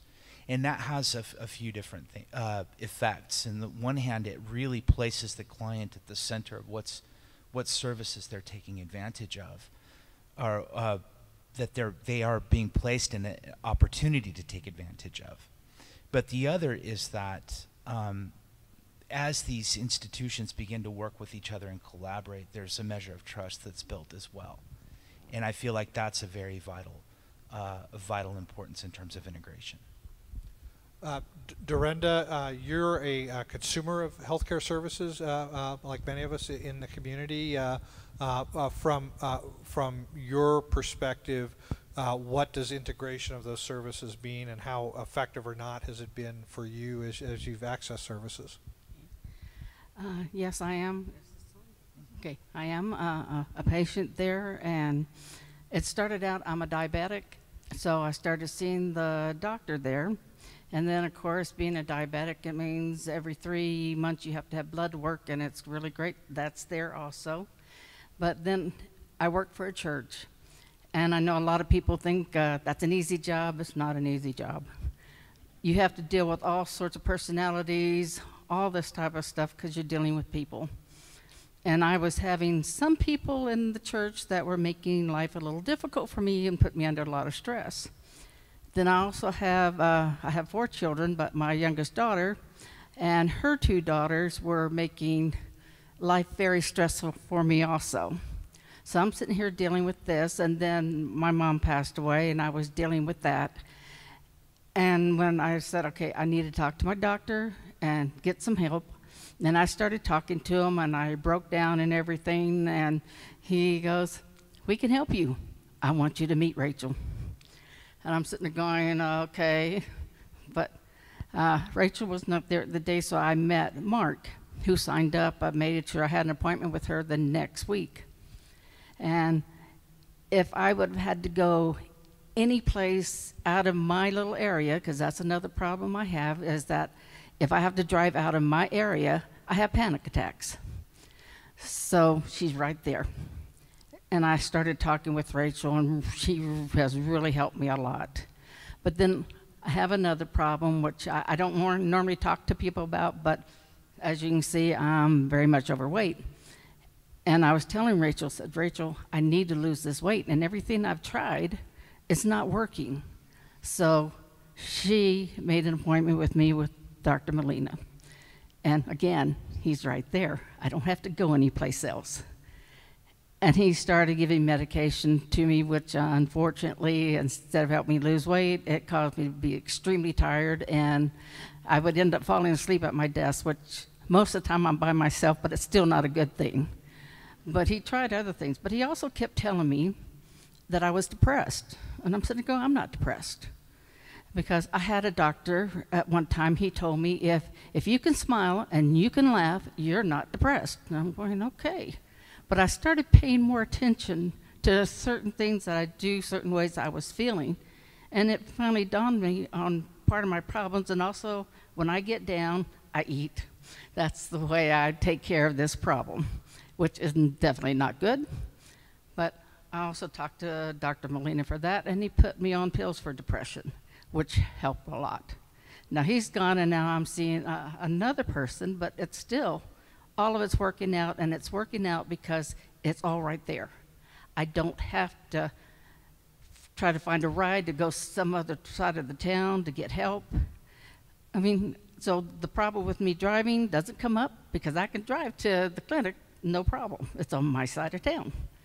And everything I need is right there. And it definitely works for me, and I know I can't be the only person with that problem. And so I really believe, even those who aren't afraid to drive, but some of them don't have cars, things like this, and they have to take buses. It's just so much easier to have everything on my side of town. And I think it'd be that same way if it can be at all the clinics. So they don't have to worry about going to another clinic to get this help. It will be at their clinic, everything. And for me, it works, and I think it will work for other people. Thank you so much. Melissa, talk about integration from your perspective at Emergence, which obviously is a pivot point for a lot of the behavioral health care that's provided in the community. But what does integration mean for you?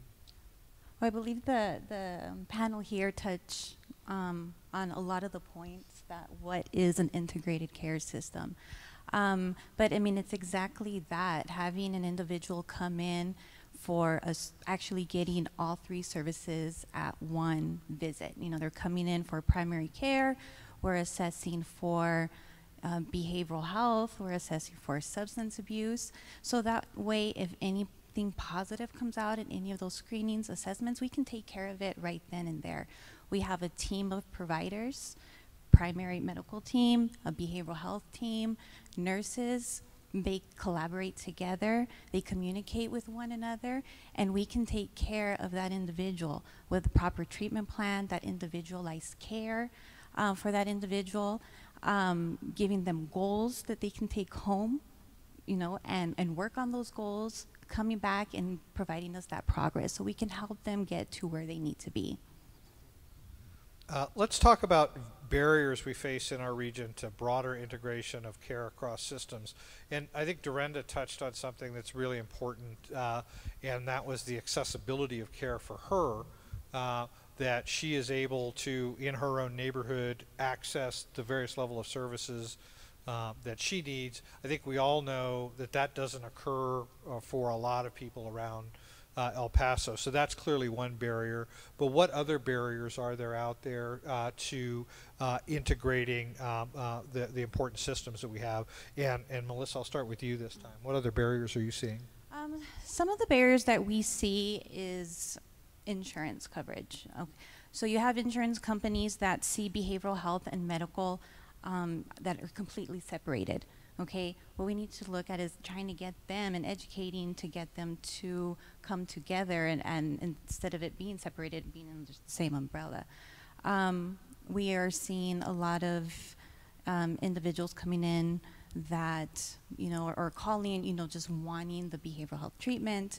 But I think providing that education and not having our community educated about what integrated care is, I mean, it's been helpful on our end to bring those patients in and provide that good care.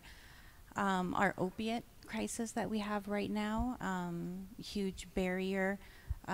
We can provide so many more services to the individuals seeking treatment if we, you know, can work with insurance companies to help us, you know, and pay for the services that they need to maintain that sobriety.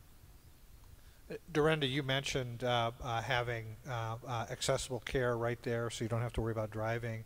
But have you run into other barriers that have made it difficult for you to receive the sort of integrated care that you need?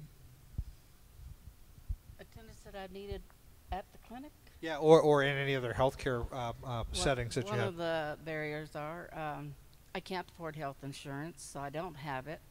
And they judge by how much I make on how much I have to pay, which makes it affordable for me, which that really does help, because otherwise I wouldn't be getting treatment if I didn't have that and they weren't willing to do that. Now, I know at the clinic, one doctor we don't have is a dermatologist. But, you know, I understand that maybe you can't get them all in right now, but hopefully in the future they'll be able to get a dermatologist in our clinic. Otherwise, everything they do for me has worked out.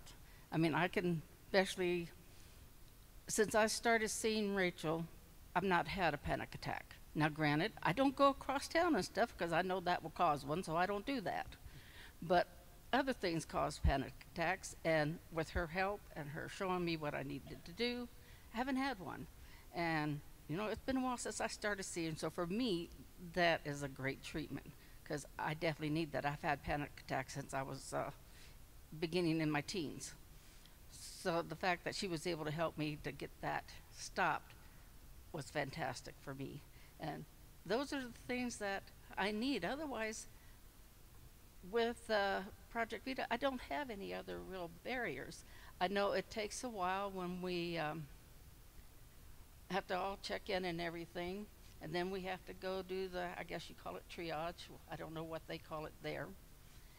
But still, you know, there are things that I know my granddaughter's doctor has, and they have little machines that you do your own stuff. You put your own paperwork that they give you to fill out. You put it all in this machine, and then of course I would have to still go and get find out what level my blood sugar is at that day. But otherwise, everything is great. It really works. Well, I think she's just done a nice public service announcement for Project Vita, Bill. We got a lot of those. Christopher, from your perspective, what barriers are you seeing to better integrating care? Well, that's really a very broad question, because there are so many different levels that barriers can exist. So, you know, internally you can have barriers within institutions, and I feel like when you have an institution that's developed its core capacities and is beginning to tear down its internalized silos, you know, you see an emergence of integration and a diminishment of those barriers.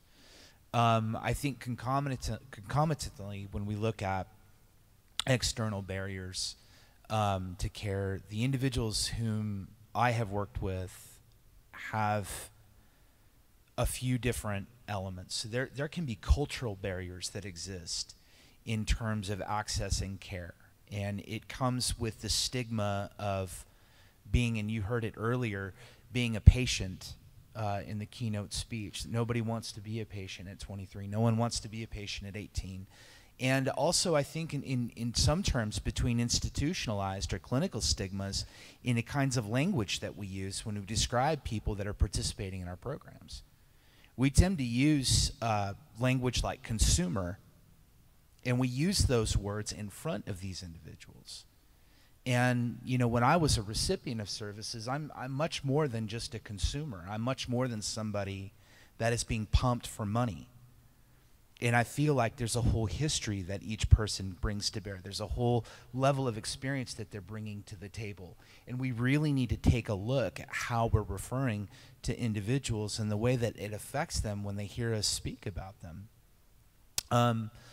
Along with that, I think that there is a problem with the availability of information about the types of services that are available. And I know that Empower Change has been addressing this with their work with their website and being able to give people access. But I feel like there needs to be more. It's such a part of developing a workforce that can help people scale those barriers is helping them learn how to navigate the systems and orient them toward the systems or to the institutions that are most likely to help them, that are the most appropriate for their service and care. And so system navigation can be something that is difficult for people as well. Bill, what other barriers that maybe haven't been mentioned so far are you seeing? Yeah. Internally, our phone system is really bad. So we're working on that. Externally, I see two kinds of barriers. One is, I don't know how to fix this, therefore I won't do it. So private docs really don't want to pop somebody crying in their exam room because their 15-minute schedule just got blown. And they don't really have a mechanism to handle that in the private sector yet. So we're a federally qualified health center, which is why we can do the sliding scale and we can do a lot of stuff. We get a higher reimbursement rate for Medicare and Medicaid. And we've leveraged that, which is, by the way, how we're able to do the school stuff. Our Medicaid reimbursement rate, and we're a high Medicaid community, for a licensed professional counselor covers the cost for the counselor, a navigator who can get people to other resources, and a community health worker who can do the stigma reduction, parent education, etc. Emergents can't do that because they don't get the same rate we get, which they're going to work on and try to fix, but the private sector can't touch that. The real fundamental issue that blocks integrated care is fear. We're all independent agencies. We're terrified we're going to lose control. We're terrified somebody's going to take our funding. We're terrified that if we give somebody else access to our internal information, they're going to use it against us. We think we're competing for dollars that are scarce. The response to fear is basically trust, but it's not trust in us or in each other. It was what Adrian talked about with trust that we can get through this. And as we build trust that life itself is not impossible and we can deal with the issues that we encounter with each other, we can get through this, but it's a long process. One thing I wanted to mention, because Christopher brought this up, the issue of language and some of the word choices that we use that may cause discomfort and may actually keep people away.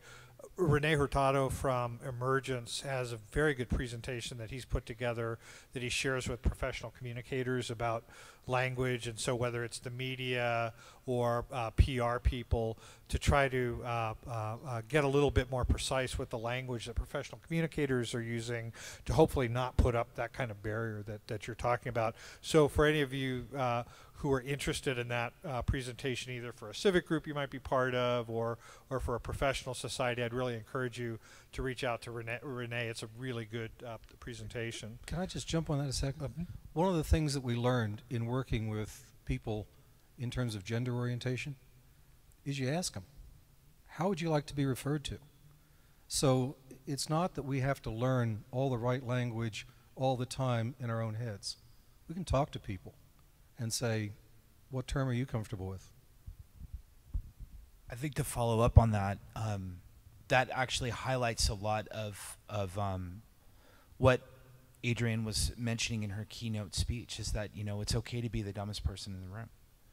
And I think that the issue is, by and large, is that because of the work that professionals do, they're used to knowing it all. They're used to not being taught in some capacities by the people that they're serving. They're used to going in and telling them what they need to be doing. And that is exactly what needs to be changed, is to actually change the nature of that relationship from one of being about didactics to being one about collaboration and work with that person, rather than delivering services to that person or for that person. It's delivering services with that person and really getting their buy-in to the process rather than having it being dictated to them. Comprehensive screening for behavioral health and substance use disorders is a vital component of integrated care, but that screening takes time to implement, interpret, and follow up. From your experience, how can we facilitate and integrate valid and useful screening procedures in our very busy hospitals and clinics? I think Melissa's probably a good one to start with you on. So with screenings, there's several evidence-based screenings out there. A lot of them pre-screenings as well. So I know some assessments, I mean, they can be 9, 10, sometimes 15, 20 questions long, and it does take time. It's very time consuming. But having a pre-screen on board and being able to provide these pre-screens, such as a PHQ-4, a NIDA pre-screen for substance abuse, and giving it to the patient as a routine, for every routine visit. You know, you take your vitals, you take your blood pressure, your temperature, you provide this PHQ-4, you can ask the questions when doing the assessment on your NIDA. Any positive pre-screens will then give us the opportunity to provide a further assessment, and that's where we bring in our behavioral health consultants. Okay, we have our PHQ-9s, we have our GAD-7, you know, depending on what they're here for, so we can kind of go in a little bit deeper. Our behavioral health consultant, after meeting with a primary care, looks at the assessment and says, okay, something else is going on, other than your diabetes follow-up. The behavioral health consultant comes in, does a functional assessment, gets a little bit deeper on what's really going on, but this is after primary care goes in and talks to them. So she spends another, maybe 15, 30 minutes with the individual, and at that time can go back and speak with primary care, provide that feedback, and then together as a team, work on the treatment plan for that individual. So screenings, assessments, extremely important for every one of our patients that comes in through the door. It really opens up, it gives them the opportunity to, our patients the opportunity to say, maybe I do need help.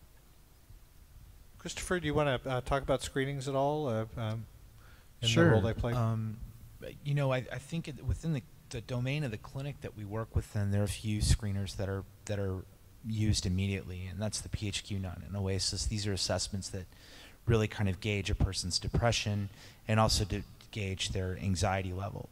But through the course, and something that our primary care providers really are wonderful at is SBIRT and the implementation of an SBIRT, which is screening, brief intervention, and referral to treatment.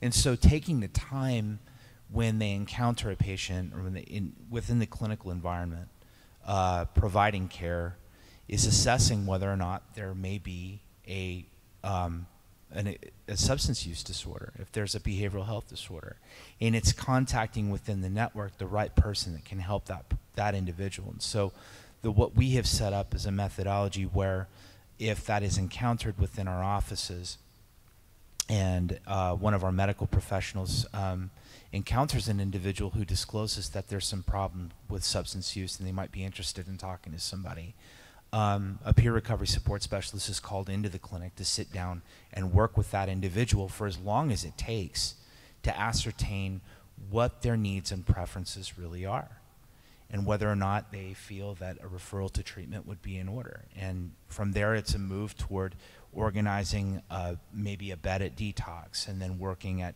providing them and following them through that process into treatment, and following them through treatment, and following them through the nascent stages of their recovery upwards of 2 to 5 years after they've left. So when that encounter is made, just based off of that screening mechanism, off of a brief intervention from a medical professional, a whole service is touched loose that can last anywhere between, upwards of 24 months, if not longer. We have time for one last quick question. I'd like to address it to Bill. This is the panel here represents the nonprofit world here, which is a really crucial part of the healthcare delivery system here. But we also have private practitioners and the for-profit world that are an important part too. So what can those private practitioners and other for-profit providers learn from your experience in integrated care that can help broaden this concept throughout the healthcare delivery system in El Paso? So cottage industry is going away in private practice. We're seeing more and more group practice. Group practice can embed the same kind of stuff we're doing. It is cost effective in the long term. We had a private practice psychiatrist come into one of our RussKvideo meetings, and he heard what it meant to have a peer recovery specialist on board. The next day he hired one. So this is not beyond the capacity of the private sector. Reimbursement's an issue, we've all heard that. But in terms of the accountable care organization model, the private practice can share in the savings, and this will produce savings long term. Thank you all very much. Another great discussion, and we could probably do this for 3 more hours. Very, very fascinating and a very important component for what we're trying to do to improve healthcare delivery in El Paso and improve quality of life. I got to do one more thing on screening. Go ahead. Screening enters you into care. It also manages your care. So you've probably followed your own PHQ-9. PHQ-9 is 9 questions that tells you your status of depression. Have you been sleeping or not? So like you manage your own blood pressure and you check it if you're hypertensive, you check your own stuff with this screening mechanism. So it is a treatment methodology, not just a way to decide if you need treatment or not. Thanks. Thank you, Bill. Thank you again to our panel for a great discussion. Please join me in giving them a round of applause.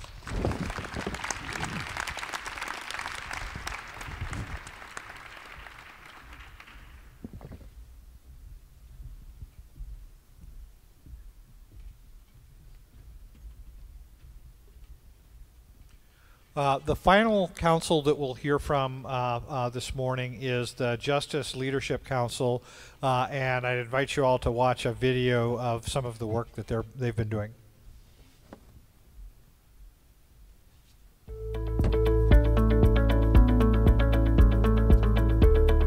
Justice Leadership Council is responsible to look at the entire system of criminal justice here in El Paso as it relates to how we interact and how we deal with people suffering from mental illness that enter into that system. The reality is some crimes are more dangerous than others. Some are violent and some are not. And so when we're sending people away for long periods of time because they're having problems because when they're not on their meds, they're stealing a lot. But we're incarcerating those people when really what we need is maybe, because they're in the system, we can use that as an option to get them on probation, to order some kind of supervision that requires them to attend services, take their medication, receive counseling, therapy, etc. It is an issue that needs a focus and to be addressed. We don't have resources focused on that area, and so individuals often may go to inappropriate systems. So that might be the jail, hospital emergency rooms, and inpatient psychiatric facilities, which is not where they can get the care that they need. One of the most important ones deals with how we as a community take that first initial call to 911 and decide whether it needs to be a law enforcement response or a response of some medical professional. So Emergence Health Network is a key partner and collaborative stakeholder with the City of El Paso and the El Paso Police Department in the development of our Crisis Intervention Team, CIT. And so that team will be able to deploy, provide an assessment, do an intervention, and then get them to the right system of care at the right time. We want to create an evidence-based court And what that means really is that it's based on research, it's based on data. We're trying to get data about who's coming in, what are the diagnoses that people, I mean, I can tell you anecdotally, you know, I see a lot of folks with bipolar disorder. I see quite a few schizophrenics, but there's a whole variety of other mental health issues, some more serious than others, some with more dire needs, require more commitment, more resources. But the results of what they result in terms of the crime that they result in, really vary. As a society, we have to recognize that it's much more cost-effective and much more humane to deal with people outside jail in a compassionate way that will protect society and protect that individual into the future. You know, we're going to provide them mental health services when they're in jail. Why can't we do that when they're out of jail? Maybe be more productive and stabilized.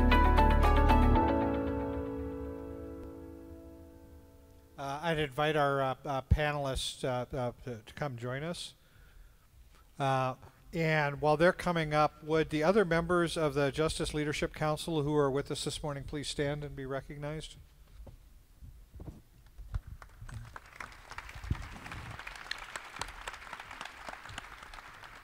Again, thank you all for doing this very important work.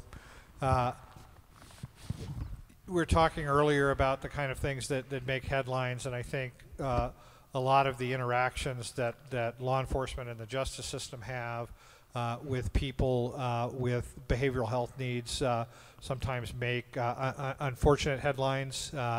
But I think one of the things we'll learn through this panel discussion this morning is about some real innovation that's taking place in our law enforcement and in our judiciary to try to better address these challenges we face as a community. So I'll begin down at the far end with introductions. We have Judge Francisco X. Dominguez from the 205th Judicial District Court here in El Paso. You saw him in the video. We have Lieutenant Rafael Gallardo from the El Paso County Sheriff's Office with us, and Lieutenant Jose Monades from the El Paso County Sheriff's Office, and finally Anna Bezier-White, the Director for Crisis Intake at Emergence Health Network. The criminal justice system has long been the largest provider of mental health services in our community. That's probably true of almost any community in this country. What changes have you seen in how your agency deals with people who have a mental health condition who are involved with the criminal justice system? Anna, I think I'd like to start with you, kind of from a broader community perspective of how we're dealing with mental health issues vis-a-vis the criminal justice system. Absolutely, and I apologize. I am no longer the Director of Crisis and Emergency Services, but I am the Chief of Diversion, so I oversee all of the criminal justice involved programs. So in terms of how we're integrating and working with all of our community partners, I think it goes across the board that we are taking every available opportunity to collaborate with them in order to get into every delve that we possibly can to provide appropriate services at the appropriate level of care. And so I know we have interactions with the Sheriff's Department and the detention facilities. Judge Dominguez and I have had several conversations, and it's been pretty amazing to see the collaborative works in order to navigate the appropriate systems and the appropriate levels of care. Lieutenant Monades, from the Sheriff's Office perspective, talk a little bit about some of the changes your agency has made to deal with people with mental health conditions. And we're going to explore a lot of this in some more depth too, but if you could just briefly describe some of the changes that you've seen and how the Sheriff's Department deals with mental health conditions. Well, it's definitely changed for the better. As of before, you know, they would come in, officers really didn't know how to deal with inmates going through crisis. Now officers are getting a lot more training in mental health, crisis intervention training. Of course, we have EHN in our facilities now. That has helped a lot. Officers, we have a unit of officers that strictly deal with special needs. And we have a crisis hotline where inmates can dial if they need assistance. And at our facility, especially at the jail annex, we have a whole unit set aside for mental health inmates, which is, it has 2 pods that house 104 inmates each, and then 2 other admin seg pods that house 72 inmates each. And within our facility, we've taken a lot of inmates out of admin seg and have placed them in general population, which that has also helped a lot. Those are some of the changes that have helped. Judge Dominguez, we're going to talk more about the mental health court a little later in the panel, but can you talk more broadly about maybe changes in the judiciary that we've been seeing in recent years on how to approach mental health? Sure, and I'll start by saying I hope the commissioners are still here. I think Commissioner Perez and Commissioner Stout were present, and one of the things that I want to particularly commend Commissioner Perez for is, he took the very unpopular and not always free of controversy approach of really addressing a lot of the issues in our criminal justice system. And we won't get into it for a different conversation as to some of the challenges that came up there, but the benefit that came out of that approach and that interest that he took in our criminal justice system is that we have a lot of engagement now, very, very serious engagement from the judiciary. And just so everybody knows, I'm finishing what is normally called my baby judge term. I'm finishing up my first term as a judge. They're 4-year elected terms, and when I started, I told myself, don't volunteer for anything, keep your mouth shut, and just focus on doing what you were elected to do, which is what I've tried to do. But one of the things that happened is because of a lot of these changes that are going on with pretrial services, a lot of interest and a lot of push to really address the costs with running the jail, really addressing the costs related to overseeing our criminal justice system.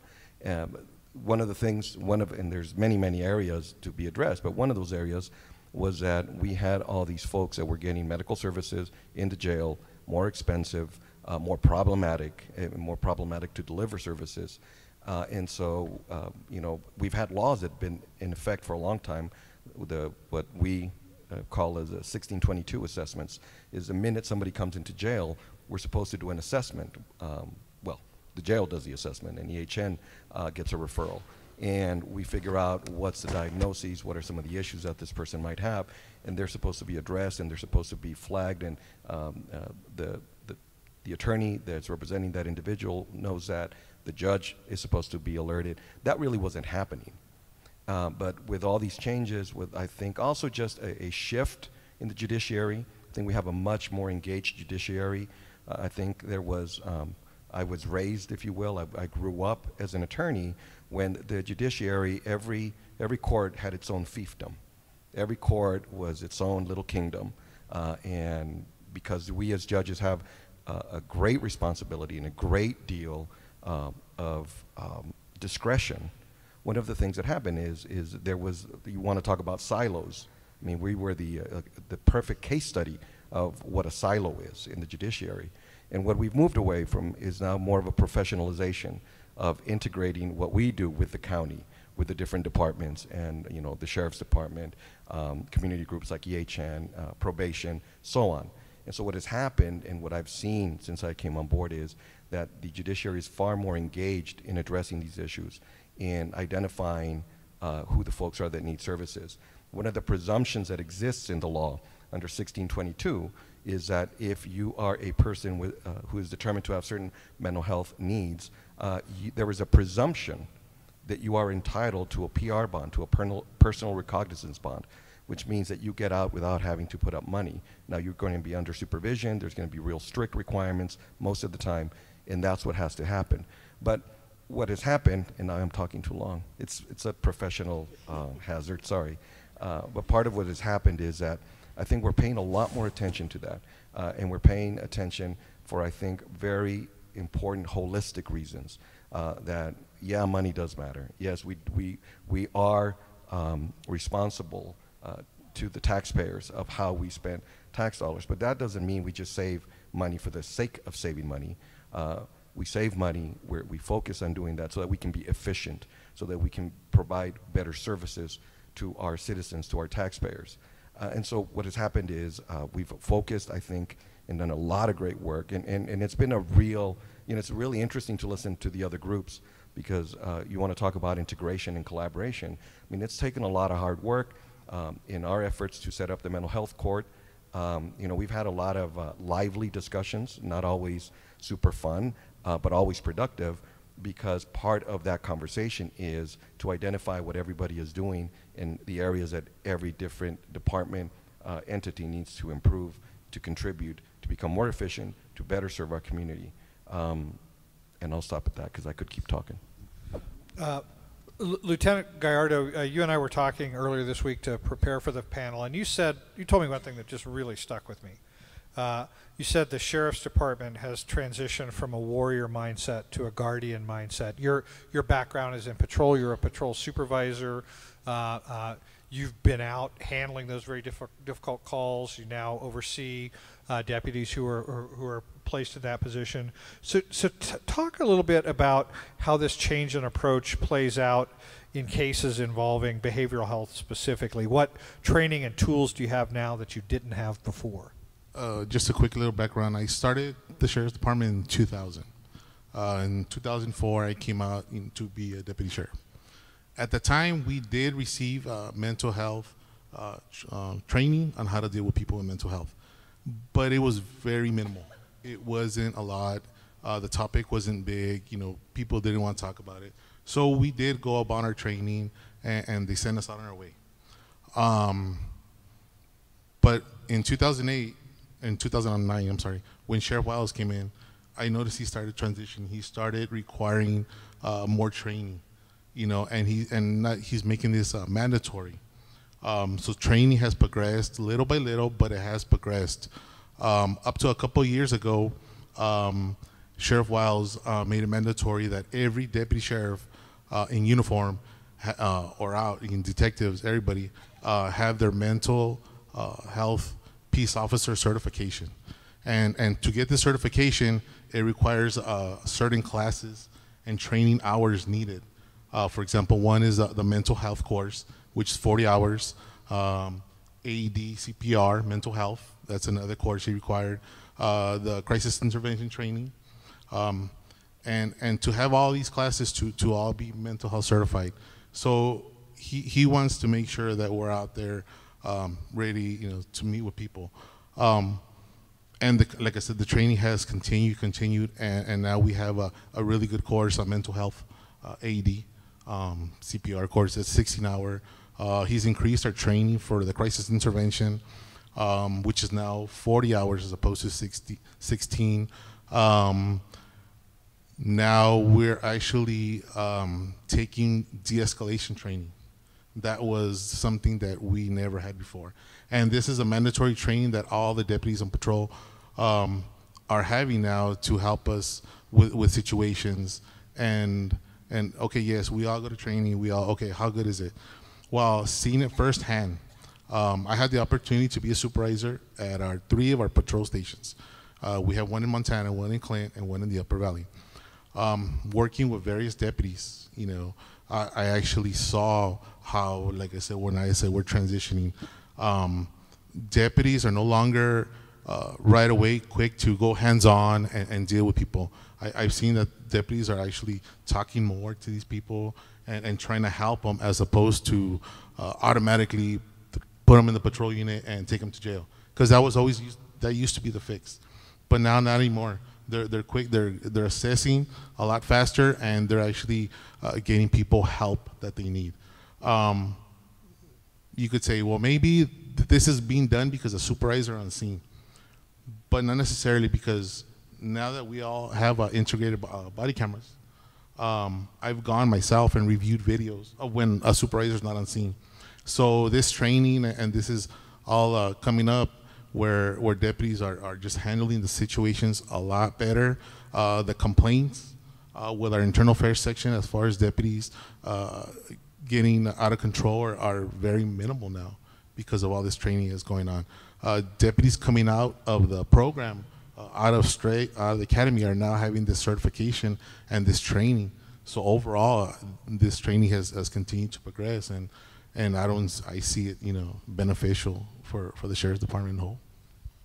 Go ahead. If you don't mind me tagging on along with there, and I also see it all significantly changing the interactions in the detention facilities, because the detention officers have to take the same mental health officer course, and again, it's 40 hours a week, but there's a significant change in the interaction that's happening with the inmates who have mental health disorders or diagnoses, or even just behavioral issues, and the way that they're interacting with them and taking a different approach in terms of really working with the individual versus an automatic punitive, we're going to slam them to the ground, we're going to put them in a restraint, and we're going to lock them up in segregation. And there's such an amazing change in that culture shift to really see how that interacts. And having the jail mental health clinic in place with the Emergence Health Network staff members, I think has really helped assist with that transition. I know when we first came on board, there was a lot of tentative and hesitant thought processes on what that was going to look like.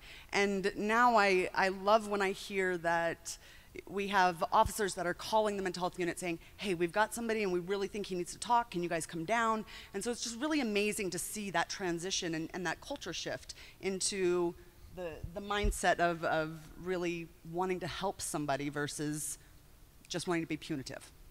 Lieutenant Menard, anything you want to add there? I think you told me this morning that you've got some training coming up yourself in the next couple of days. Yes, well, I've already received the 40-hour mental health officer training. Right now, I was telling you earlier that how weird that I got sent to this panel, and right now I'm going through the crisis intervention training. And you see a very different perspective on how to deal with individuals going through crisis. The officers that are taking or have taken this training can evaluate an individual and not necessarily know what diagnosis they have, but at least empathize more with the individual on how to deal with them and de-escalate a situation rather than going hands-on like Lieutenant Gallardo said. Right now, I oversee the special needs unit, which I have 2 officers at our downtown facility, 2 officers at the annex facility, and a sergeant, which they basically get all the information that we have on individuals on our mental health track and get with the HN. They oversee the visits with the psychiatrists. When individuals in the pods are going through a crisis, we usually get a call. We get with the HN, and that's how it all starts. Right now, we really have a good relationship with EHN, and we're able to communicate with each other as opposed to in the past when the sections barely started. There was a lot of resistance, but now we really have a good relationship, and we hope to build on that so we can help the individuals needing the assistance. Judge Dominguez, we talked briefly about this, but you're leading efforts to form a mental health court in El Paso. Can you talk about where we are on that and what benefits that could bring to the community? Sure, and to stick to the theme of integration, it takes a community to raise a judge. And one of the things that happened, I kid, but I'm serious because I had no interest in setting up a mental health court. That's not why I ran for judge, and that's not what I hope to do in terms of what I hope to accomplish. But what happened along the way is as we were dealing with certain cases, and for whatever reason, certain difficult cases that involved some folks with some very serious mental health needs, Crystal Davis at EHN, somehow the rumor got out, and of what, I still don't know what I did, but whatever it is that I did or was trying to do, and I was approached by Maggie Morales Eina, who's the head of probation. They have some fancy name, but I just know them as the probation department. And they approached me, and I was kind of voluntold that I needed to start working on this. And I did, because the need was so, at least from what I was seeing just in my courtroom, was so dire and compelling. But that wasn't enough, I mean, because you still have to get moving on it. And then Rosa Duran, who works for EHN and was the one that would very timidly but consistently say, Judge, can we set up that meeting to get together with these different stakeholders? And it's very easy. And the reason I'm telling you this is it takes that initiative by all of you to accomplish things like this, to get people like me in my position to do the work that we all need to do. And so don't ever be shy about pushing that envelope, about picking up that phone, sending that email, because I wouldn't be here if it weren't for the work that those folks have done. And so what happened is they nudged me along.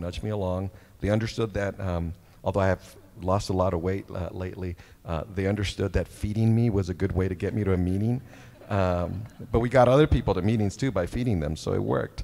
And so what has happened is we've gone through this long process of identifying a lot of the issues, a lot of the needs, and then that morphed into then the Paso del Norte Health Foundation, and Tracy and Ms. Butterworth, thank you for your support, because what happened, and Enrique Mata, because what happened then is we sort of upped our game, and we had more formal, more structured, more driven meetings, where we really started looking at the data, at evidence-based stuff.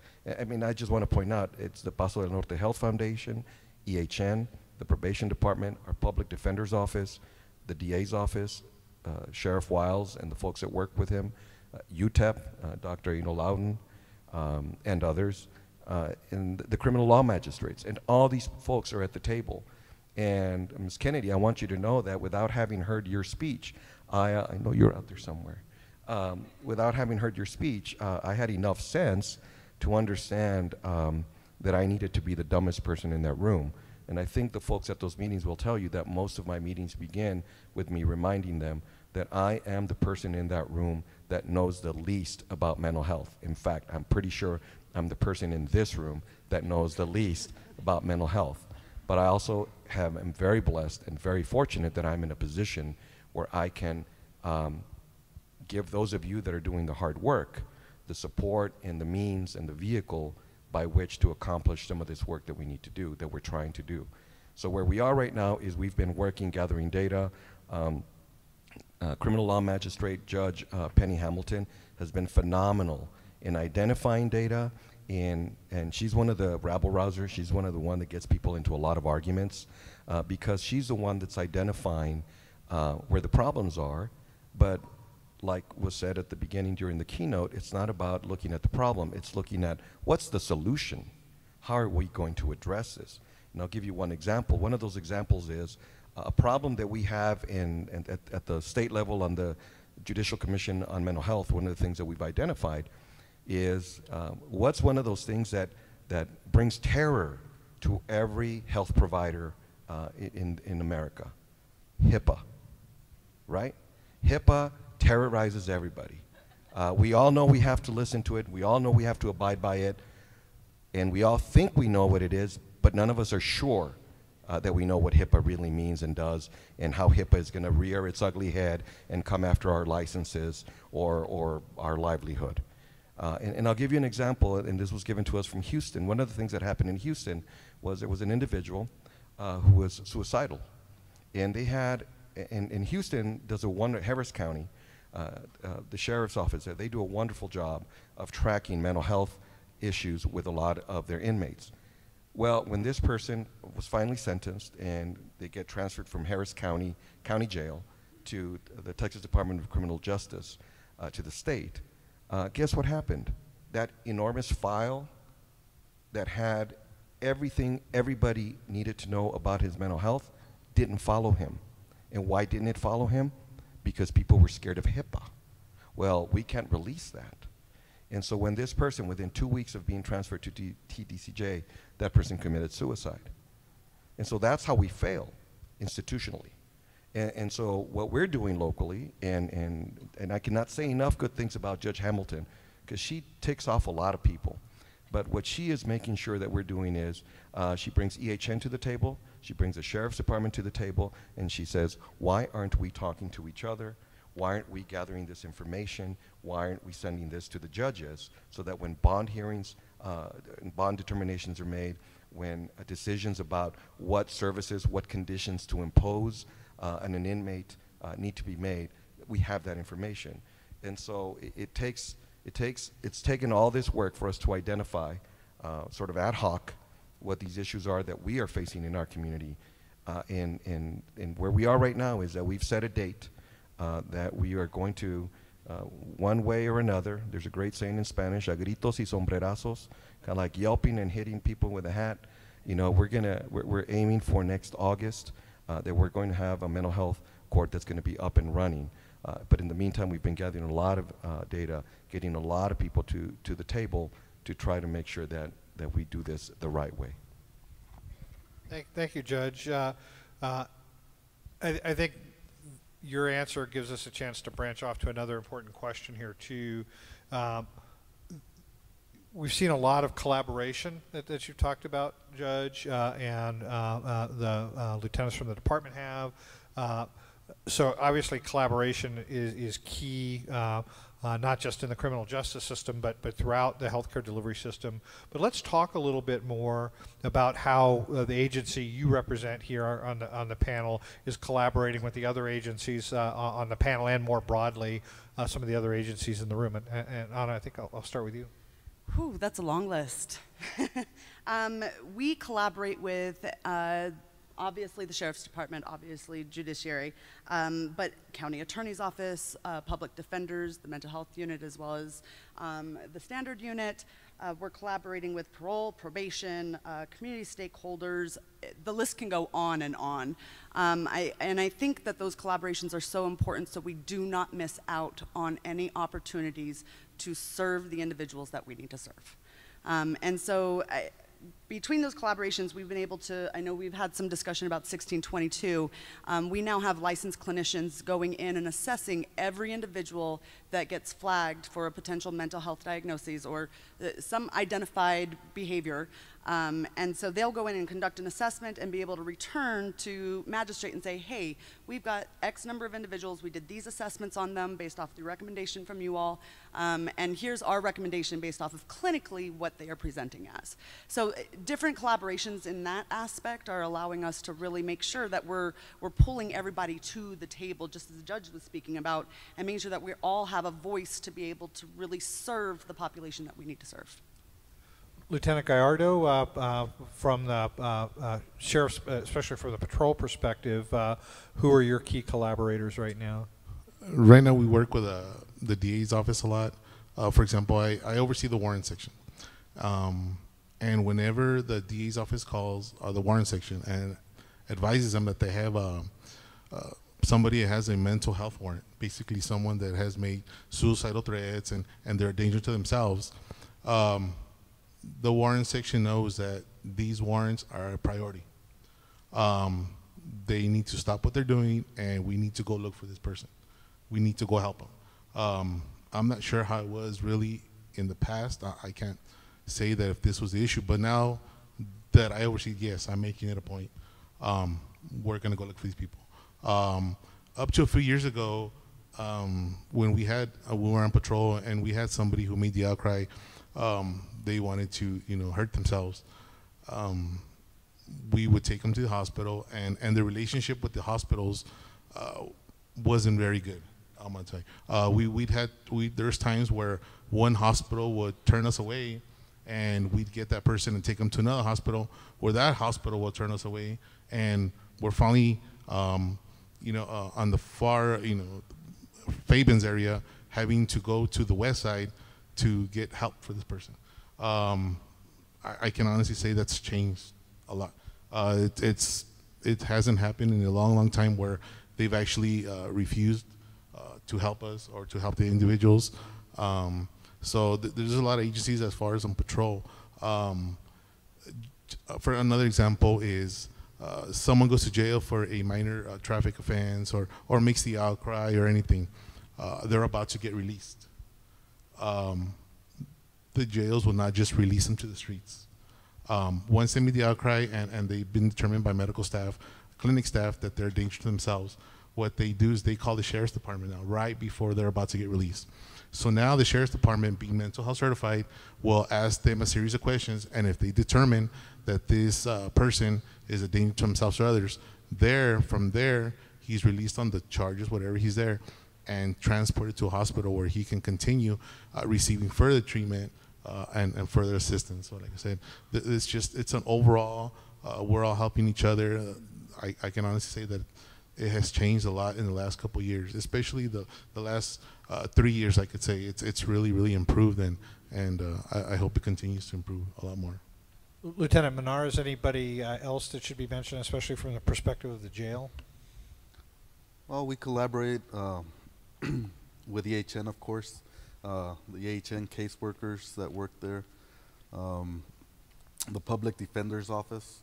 I always get emails from the public defenders stating that their clients are going through crisis or need assistance in behavioral health or mental health. And of course we get with the EHN again, and we get that individual seen by a provider or a doctor, mental health doctor.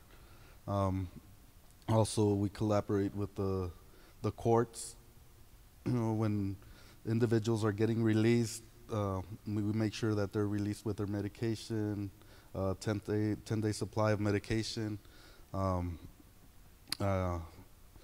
We also collaborate with our patrol section.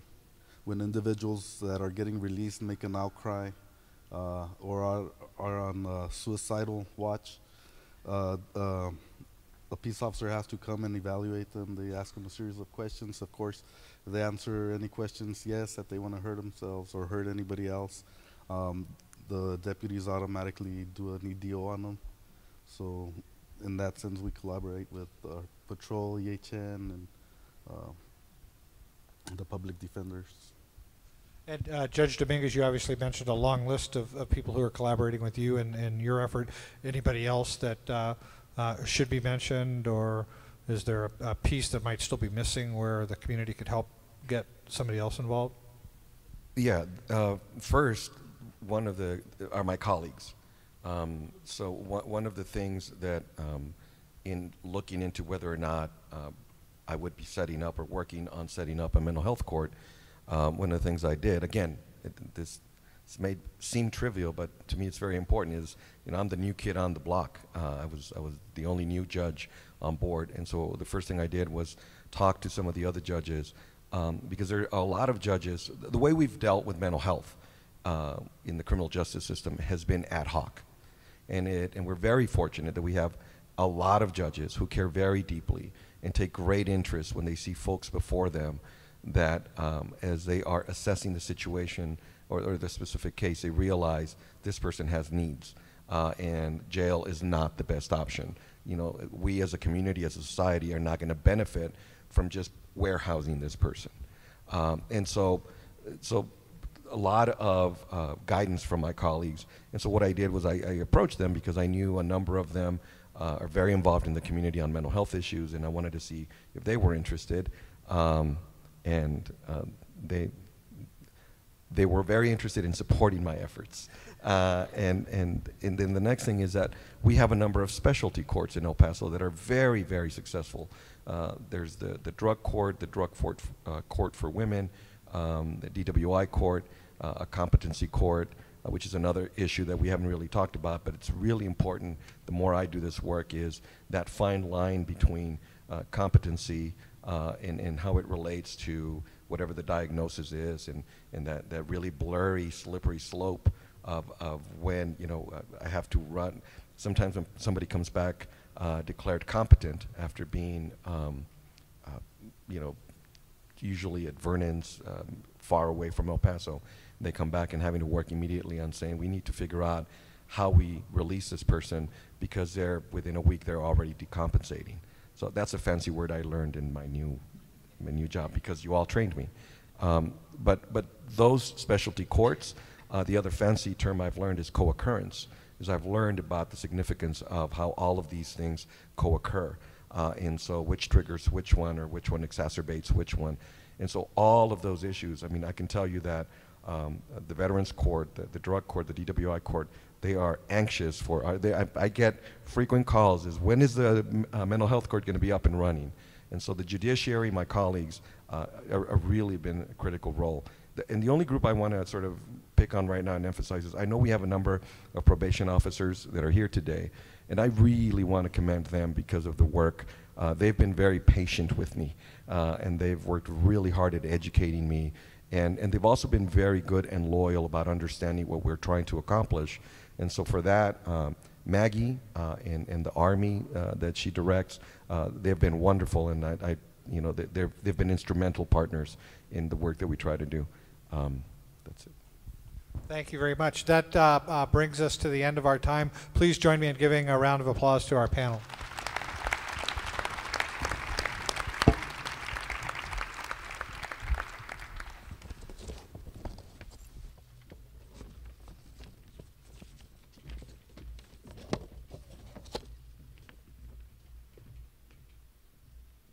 And I think I will now turn this back over to Dr. Robles.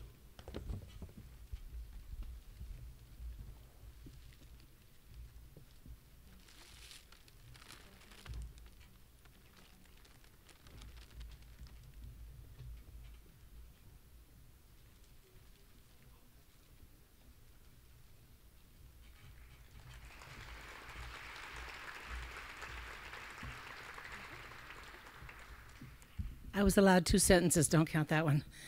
I want to say that it's because of the training that officers and the criminal justice system is now getting, that my son's life was saved by 2 incredibly well-trained officers being able to contain him in a bathroom with 2 Colt 45 revolvers and 44 rounds of hollow point bullets that he was trying to flush down the toilet after shooting up Lamar Boulevard in Austin, Texas. I would be remiss to not say, on behalf of my son whose life was saved that night, I thank you very much. And my heart and my prayers are always with you, with tremendous gratitude. Thank you.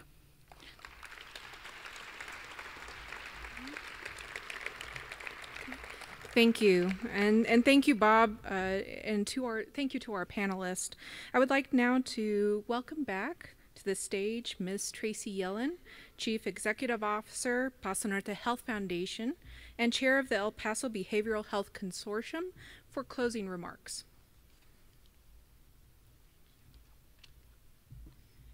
Okay, so I also don't have to make a speech. I just get to close our wonderful morning together. The Health Foundation was established 23 years ago when Tenet Corporation bought Providence Memorial Hospital. And in that time, we've been very focused on health education and disease prevention. We've historically worked in nutrition and physical activity, so you may have seen notices about food access work in school gardens and improving school lunches, building trails, tobacco and alcohol. You know, we worked with many people to help reduce smoking rates in our community, and are gearing up to do more work. I have 2 teenagers, so around vaping, so we have I know we have some work to do. Of course, we have grants and many partners who are working with disconnected youth and after-school programs through an initiative called Ignite and Healthy Kids. Thousands of kids engaged in very amazing programs. We have a commitment to build a dental school in our community and work on board governance through a program called Realize. But I am so proud of our more recent work with you in the area of mental and behavioral health, and I think today is really a testament that we've made a good decision to be participating in this space. We are a grant maker, and at times we are a convener. And I want to add today that we are an absolute cheerleader of the work that you do. And it's so nice not to be reporting what you do, but to have people here speaking on behalf of yourselves and the entities that you work with, because you are the best messengers. And I am so incredibly proud of what you highlighted today. We, this is happening at the local level, but we are really becoming a voice statewide for the work that we're doing together. And so we'd heard that Adrian Kennedy and Judge Dominguez, and I wanted to call out Judge Sucarita. All three of them are participating on the Judicial Commission on Mental Health, and what an honor it is that we have 2 El Pasoans and 2 great judges appointed for that important commission that is actually meeting next week, which is fantastic to have such thoughtful representation. Christy Daugherty with EHN works with providers throughout the state of Texas. Our voice is at the legislature. Sharon Butterworth, our chair, is on the Meadows Mental Health Policy Institute. And so and I know many of you have colleagues and you work across the state of Texas, but I'm very proud not only of the work that we're doing here, but that we have a place and a voice at the table of what's happening in our state. And so congratulations to all of you. Thank you again. Well, okay, so if you're not involved and you're here today, we invite you to participate. So you'll see on your tables there is a small brochure. In the back it references, you've heard a couple of times about that resource list. There's a website link that includes that resource list. Again, Healthy Paso del Norte includes all of the work plans. Please reach out. We would love to engage you in any one of the work groups that's doing all this tremendous work. So, our, well, I'll get to the basketball analogy in a second. Our thank yous, Adrian Kennedy, Bob Moore, all of our panelists, all of the stars in the videos, you guys were great. All of the students, I hope you get extra credit for being here. I'll sign any notes if you need proof. Elected officials, thank you for taking the time and all that you're doing. UTEP and A Power Change, Enrique Mata again, and Sharon, our board chair, and really all of you for being here. So thank you, everyone. And yeah, at the basketball analogy, we've got to lace up our sneakers. Season's about to start, so we got to get to work, and we look forward to convening again a year from now to celebrate even more success. Thank you.